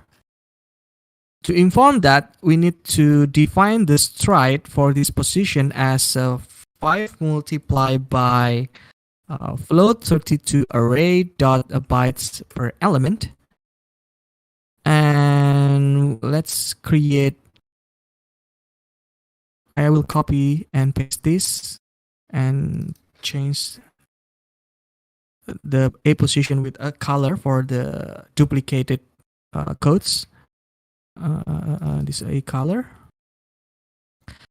And here the size of the color vector is 3. It has 3 values. So I change the 2 with 3, and then the stride will be the same. And I will need to inform the computer, the GPU, that this 0 indicating in which index the data they can get, the GPU can get. So for the position is, they can get the data from index 0 and in index 1 from the stride, from these 5 values. And for the color, they need to take it from starting from index 2. So I can go this way. This is gonna be 2 multiplied by float 32 array bytes elements. I'm sorry. Here we go. So this is the way we teach our. I need to also change or rename this variable as well. So we need to tell the computers differently, since now we have 2 properties for each vertex. Now let's see whether we have it or not. Okay, again, problem. Wait. Program not linked.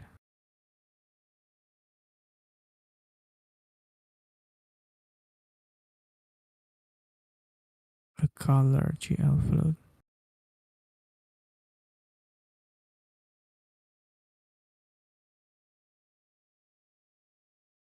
Program not valid. Oh, program not valid means that there's something error with the code, with the shaders program. Oh, perhaps this V color is.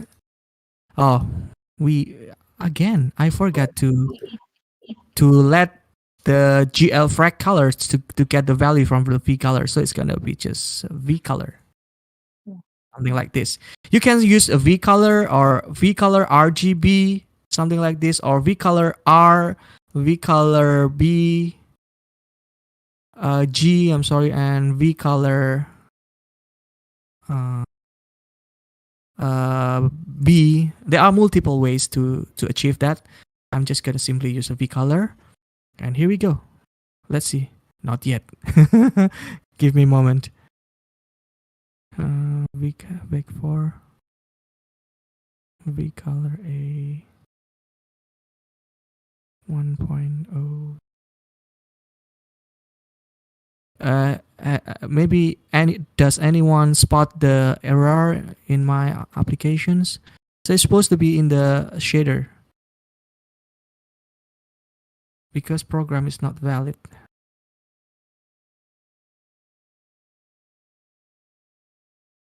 A position V color. Oh, I'm sorry. Semicolon. Finally. Okay. Red, green, blue. Okay, so we have successfully drawn the draw 3 points with different colors. Okay, great. Do you have any question, guys, so far? Excuse me, sir. May Yeah, I ask you one question, maybe? sure, Um, sure. Fitra, okay.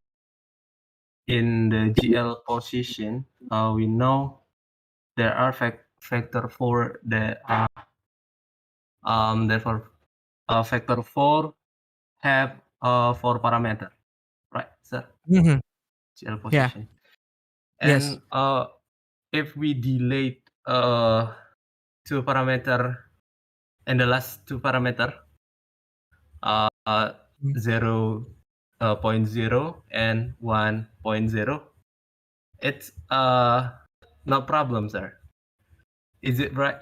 Or maybe my program is false, maybe? Okay, Or let me try it.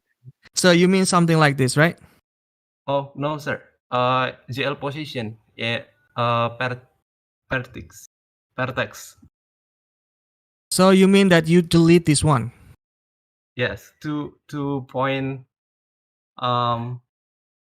0.0 and 1.0. It So you just delete this one? yes, just a Okay. position. Something like this, and it works fine. You say that it works fine. No, it's not fine in mine. Give me a moment. Would you mind to share your screen then? It should be 1.0, something like this. Then it will run perfectly. I will need to see your screen now. Would you mind to share it, Fitra? Oh, wait, sir. Okay. I will share screen, sir.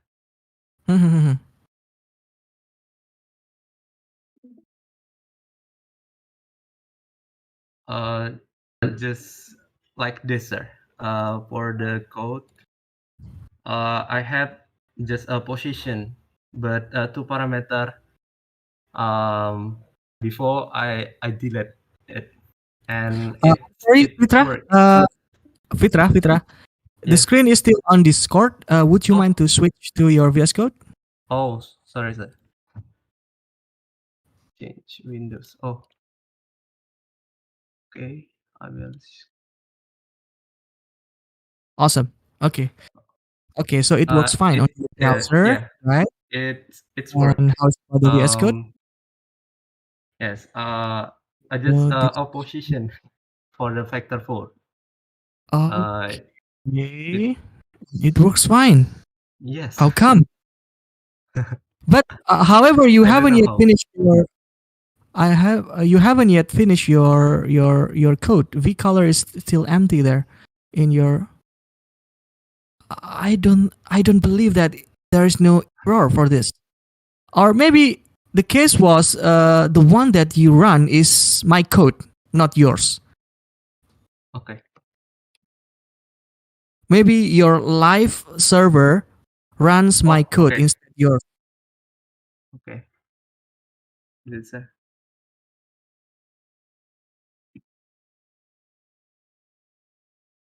Maybe you need to close my sharing windows first. I mean my VS Code IDE. Then you that can you need to yes. make sure that the only Visual Studio Code runs on your computer is your hands-on application. Can you please help me that? So please close all yes. If there is some notification that you need to turn off the live share, just click yes.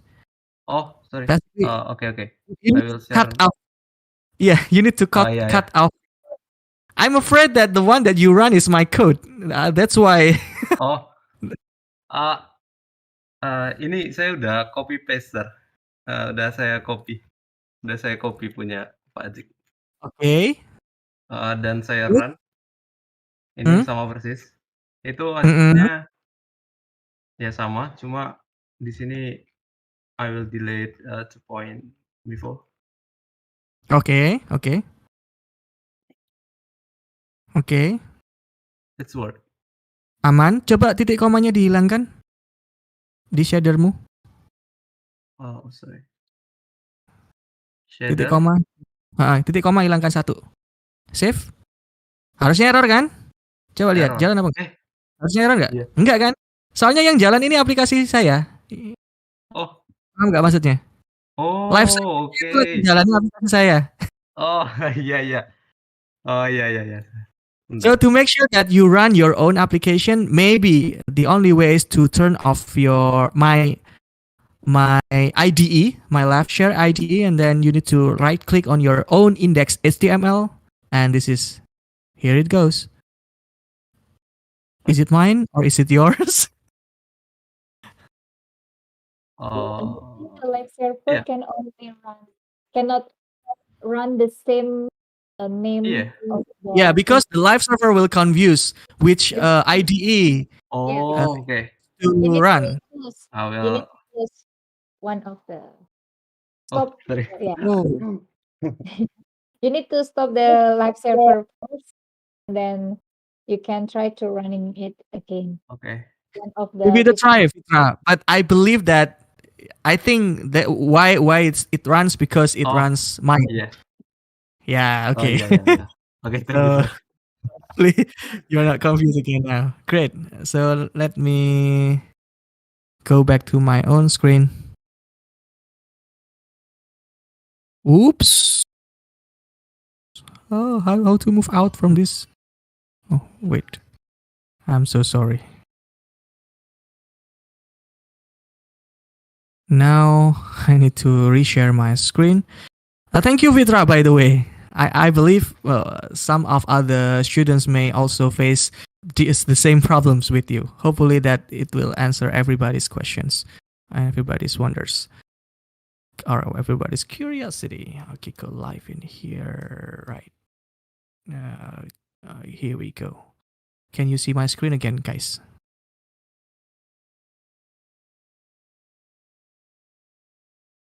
Is it now visible again, my screen, my VS Code on your screen? Yes, sir. Yes, sir. So sorry, I need to confirm. A little bit confused with the sharing, the stream sharing in Discord. All right, now let's move to the next step. We would like to explore the rest of the primitives. We have successfully drawn a points. Now let's try lines and triangles. Starting with line. Let's go with line. Well, let's go with the line. Lines. I'm sorry, lines.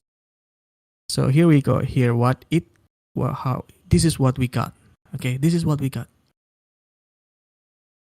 We only have a horizontal line in the bottom of the page, in the bottom of the frame. Why? We already defined everything. The case is when you use gl.points, primitive assembly will consume only one vertex for its execution. Okay, it will only execute one vertex for its execution. So that's why 3 will result in 3 points. 3 vertex will result in 3 points. But if you draw a line, you are supposed to provide two vertices, right? Because line means something between two vertices. In this case, we only have 3. That's why the only line that was drawn is from the point A and B, from the bottom. And C vertex is just ignored. Okay, and actually, there's something awesome can happen here when we tell the draw arrays that we have 4 vertices. We have 4 vertices. In fact, that here we only define 3 vertices, but we tell the GPU that we have 4 vertices. The result will be something like this. So we have an extra, the fourth one, the last point or the last vertex as 0.0. It's kind of the default value if you not define any vertex in the array buffer. So they simply recon or thread the last vertex in this matter, because we want to have a four vertex to provide for the GPU. Then as a result, we only have a 0.0 as the fourth vertex. If we continue to increase this number into 6, for example, because we expect to have 3 lines, right? For triangle, 3 lines means it needs a 6 vertex data. Then in this case, there's nothing different with the 4, because the 4th, the 5th, and the 6th element, the 4th, the 5th, and the 6th vertex, all of them are 0.0. So there is no other way except defining the remaining vertices required by the lines. So let's say that we have A, B, C, and we want to draw a triangle. Means that we should define A, B, B, C, and C, A as the vertex, as the vertices. So A, B, B, C, A, B, B, C. A, B, B, C, and C, A, something like this. Don't forget to put comma in here. I'm going to do it this way. The last one do not need a comma. So here we go. We have a triangle. Okay, so we have the triangle. Now you can see in here the triangle results in a kind of a gradient or a rainbow triangle.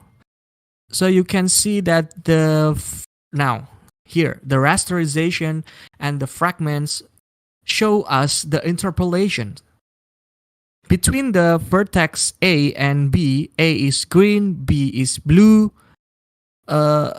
Fragment shader or the rasterizer will define the fragments between these two vertices as some colors in between. So that's why you see a gradient, okay? And it applies to all the vertices, all the lines. Now let's have some more experiment by for example, moving out this red or this point C out of the frame. For example, be 1.5. Let's go with 1.5. C, this one. 1.5 for the Y. Okay, something like this. And let's see. Here we go. So even though the vertex is out of the frame, vertex C is out of the frame, the rasterizer and the fragment shader are still able to draw the whole triangle lines.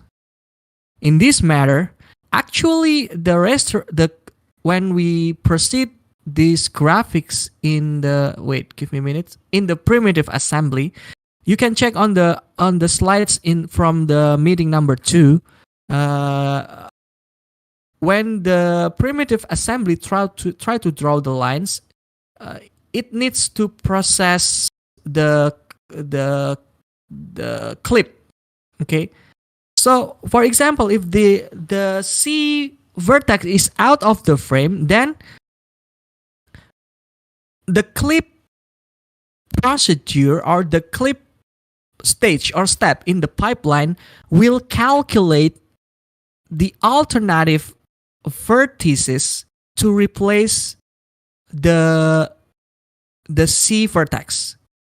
In this case, the new vertices are something in here, and we do not need to necessarily know how to manage this.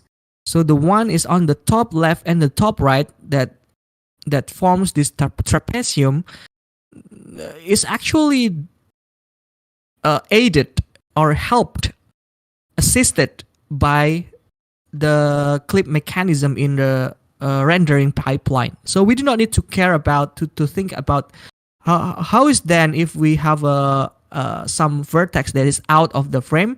We will just let the GPU render it or help us to process that. And in this case, it helps us to create new vertices in here without any more required programming or required any lines of code as an addition. So that is how the clip and primitive assembly works to generate new vertices for our drawing. If you want to make sure, again, if you want to make sure all the vertices that you expect to have to be drawn, to be rendered in the frames, that you need to make sure that it's between -1 and 1 for both for all the axes X, Y, and Z. All right. Now let's commit this to we can draw triangle line using lines. Okay. Now if you take a look back on the Busiska slide, we have in the last slide we have actually 7 types of primitive. We have demonstrated the points and lines. Now, actually, for the lines, there are other variation or other types, similar types. I mean, also draw the lines, but with the different method. I may show you now. So, for example, we have a line strip. If we use line strip, I think it's line strip, something like this. If we use line strip, means that we do not need to declare or define the whole points redundantly.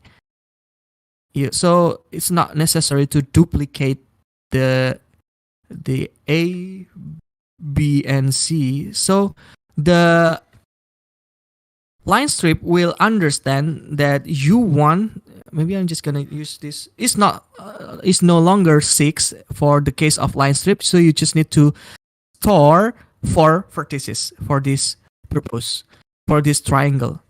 For vertices A, B, C, and back to A. The first execution of the shader will consume A and B.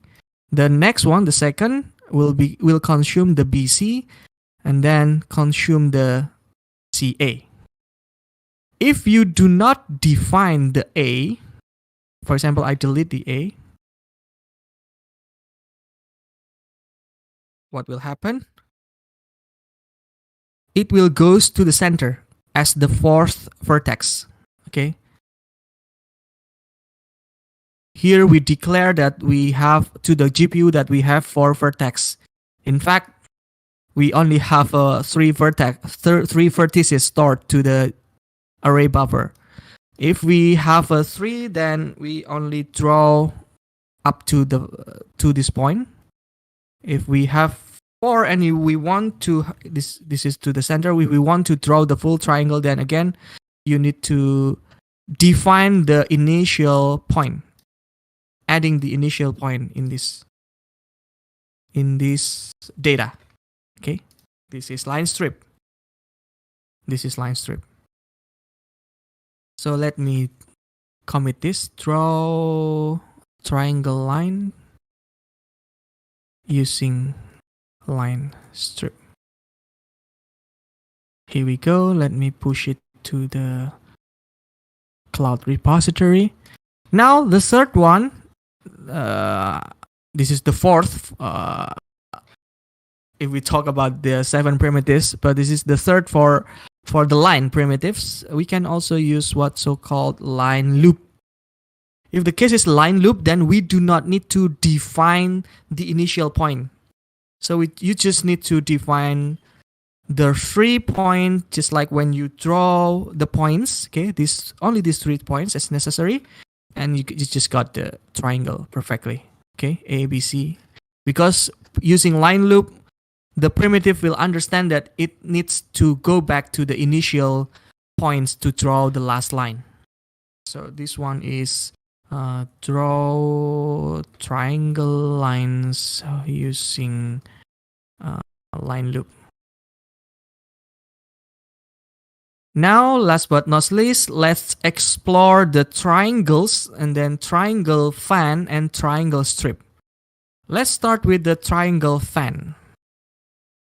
Because triangle fan only need... Oh wait, triangle fan... Let's see, I a bit forget about this line, triangle fan. Let's see what happens.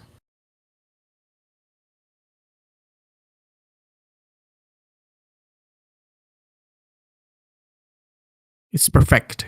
Triangle fan. Oh, okay. Actually, we cannot see the difference if we just draw triangle. Let's expand our position. Now let's try to draw a rectangle instead of triangle. So let's say, let's shift the C to the right. So we have A, B, C in here, and we have D for the last point. So C should be on 0.5, 0.5. Let's see, 0.5, 0.5, and let's have D as O minus 0.5, 0.5. Here we go. The point D in here would be minus 0.5. Here we go. Now let's tell the draw arrays that we have four vertices, and ask them to draw with the triangle fan primitives. Here we go. So this is what we get. What happens in here? By doing the triangle fan, this primitive will goes from ABC. Okay. So if the lines you will need to the primitive will understand that they need to consume 2 vertices for each execution, but for the triangle it needs 3 vertices for each execution. For the triangle fan, it will go started with the ABC, okay, A, B, C, and then continue with the A, C, D, A, B, C, A, C, D. Like for example, maybe you just simply imagine that you have a fan, fan. So in the fan, you will always focus on the center of the fan to illustrate something. So by doing this triangle fan, you always go back to A as the center point or the initial point. A, B, C, A, C, D, and if you have the next point, then it's gonna be A, D, E, A, E, F, and so on. That's triangle fan. So let me commit this. Draw rectangle using triangle fan. Now, what happens if I change this triangle fan with triangle strip? Here we go. So we have the primitives will go kind of A, B, C, and then B, C, D. So A, B, C, and then it will continue the journey of the initial point to the B, B, C, D, and later, if you continue with the next point, it's gonna be C, D, E, F, E, F, G, and so on. So for the case of this triangle strip, if you want to also draw rectangle, then you should switch or swap the points. In this case, you need to go, let's see, A, B, C. Give me a moment.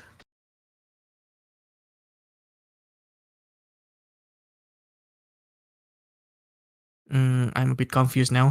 A, B, C, D. Maybe A, C, B, D. Or basically, you will need to have your center point be A, B. So we should draw A, B, C. B, C, A, O. So I need to swap this, I believe. Let's see.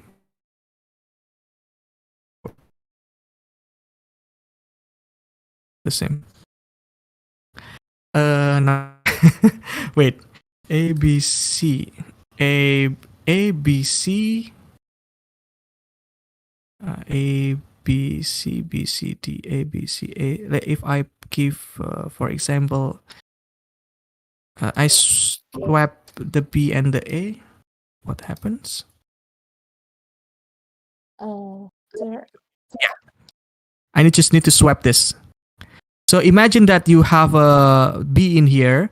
So it's gonna be BAC. So it will draw this right bottom triangle, and then the second one will be ACD. ACD. So it's yet another top left triangle, and it will form a full rectangle. So here we go. The last but not least, draw rectangle using triangle strip. Oh, we still have a triangles actually, so I need to finish this one more, guys. I'm so sorry. One more left. Oh, it seems that my connection is getting slow. Some problem with my Visual Studio Code.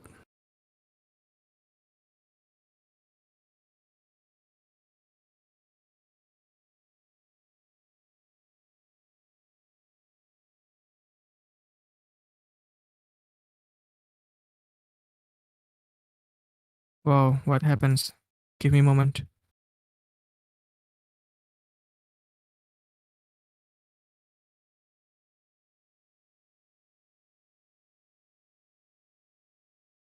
Oh, the live share is getting crazy. I ask your permission to disconnect my live share. It seems that it drives my network crazy. The power usage is getting higher now. It seems that I need to restart my Visual Studio Code. I'm so sorry. Give me a moment.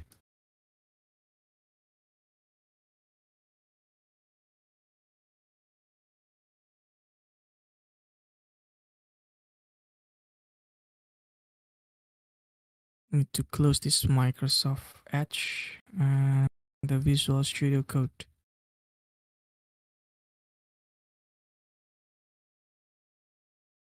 Usiska, I'm sorry. It seems that you want to talk something, right?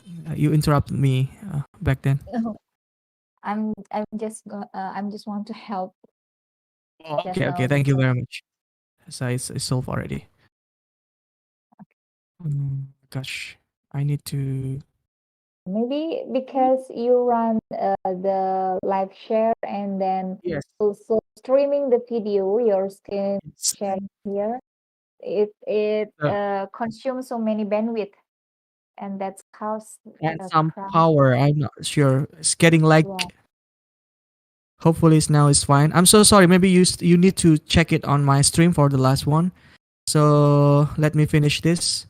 So the last one will be GL triangles. For the GL triangles, it's just like the line. So you need to define the whole vertices. And for this case, we for the rectangle, we need to define, or we need to have two triangles. Yeah, right.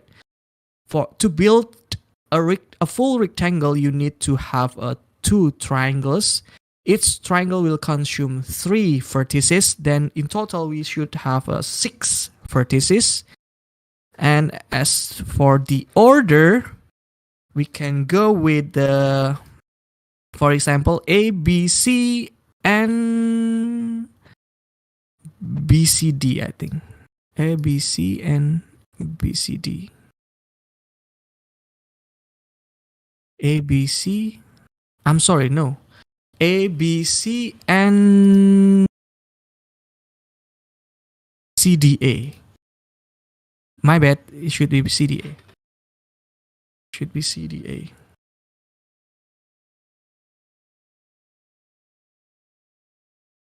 A, B, C, and C, D, A, and it will form.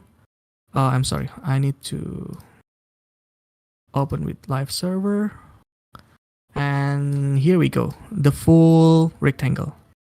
Okay, I think that's all, guys. So I'm gonna just push this to my cloud repository. I successfully draw the rectangle using triangles.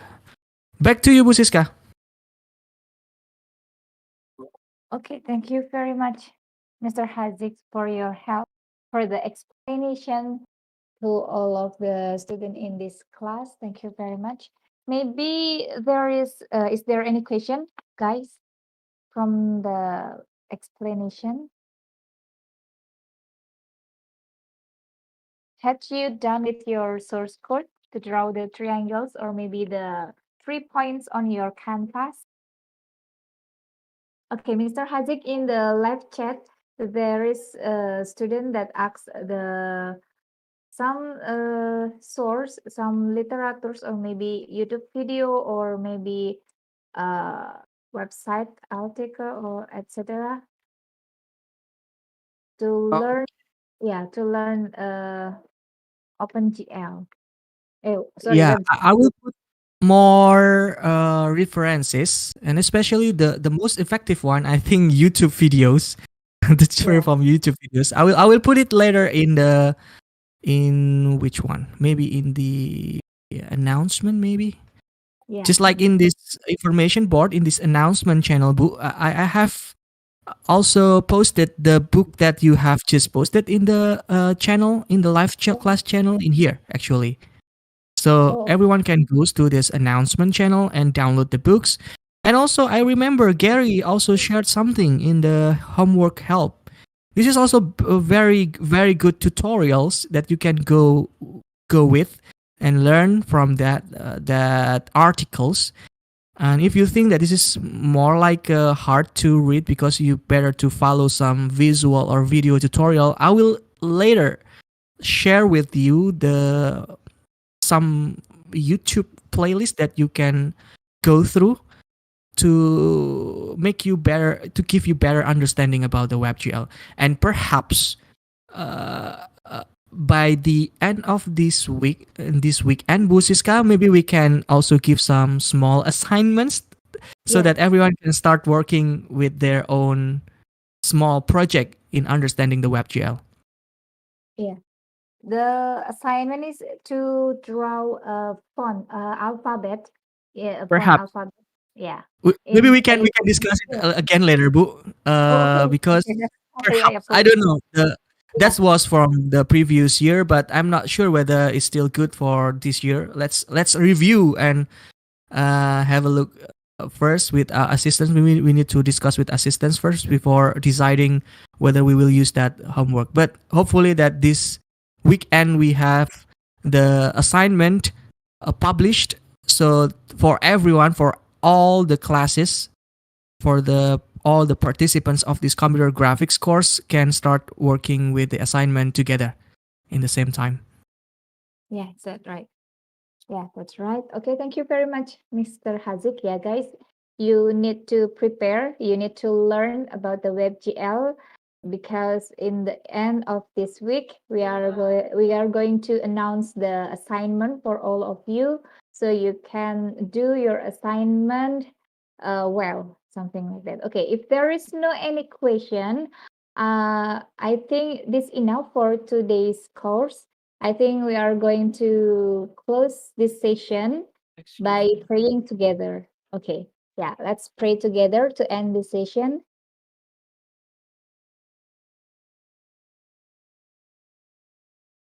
Okay, thank you very much, guys, for the attendance, and thank you very much I think also Gary for would like to ask question, Bu Siska. yeah. I heard Gary voice, I think. Oh, okay, Is that Gary. Gary? Yeah. Mr. Asik. Okay, Gary. Okay. I wonder if I can make my GitHub repository to public scope. Can I do that? Is it okay? It is okay. Can you set it by yourself, or you need our assistance? I haven't yet checked the I think I possibility. can change the Oh, great. permission. Then just just do it yourself. Okay. Okay, thank you. Thank you very much. Awesome. Okay, is there Okay, that's any? all. Bu. Yeah, that's all. Okay. You may close Oh, the session. yeah, okay. Thank you very much for the question, guys. Thank you very much for the attendance. I'm going to close this session. Assalamualaikum warahmatullahi wabarakatuh. Good afternoon. Thank you, Mr. Haziq, for your help.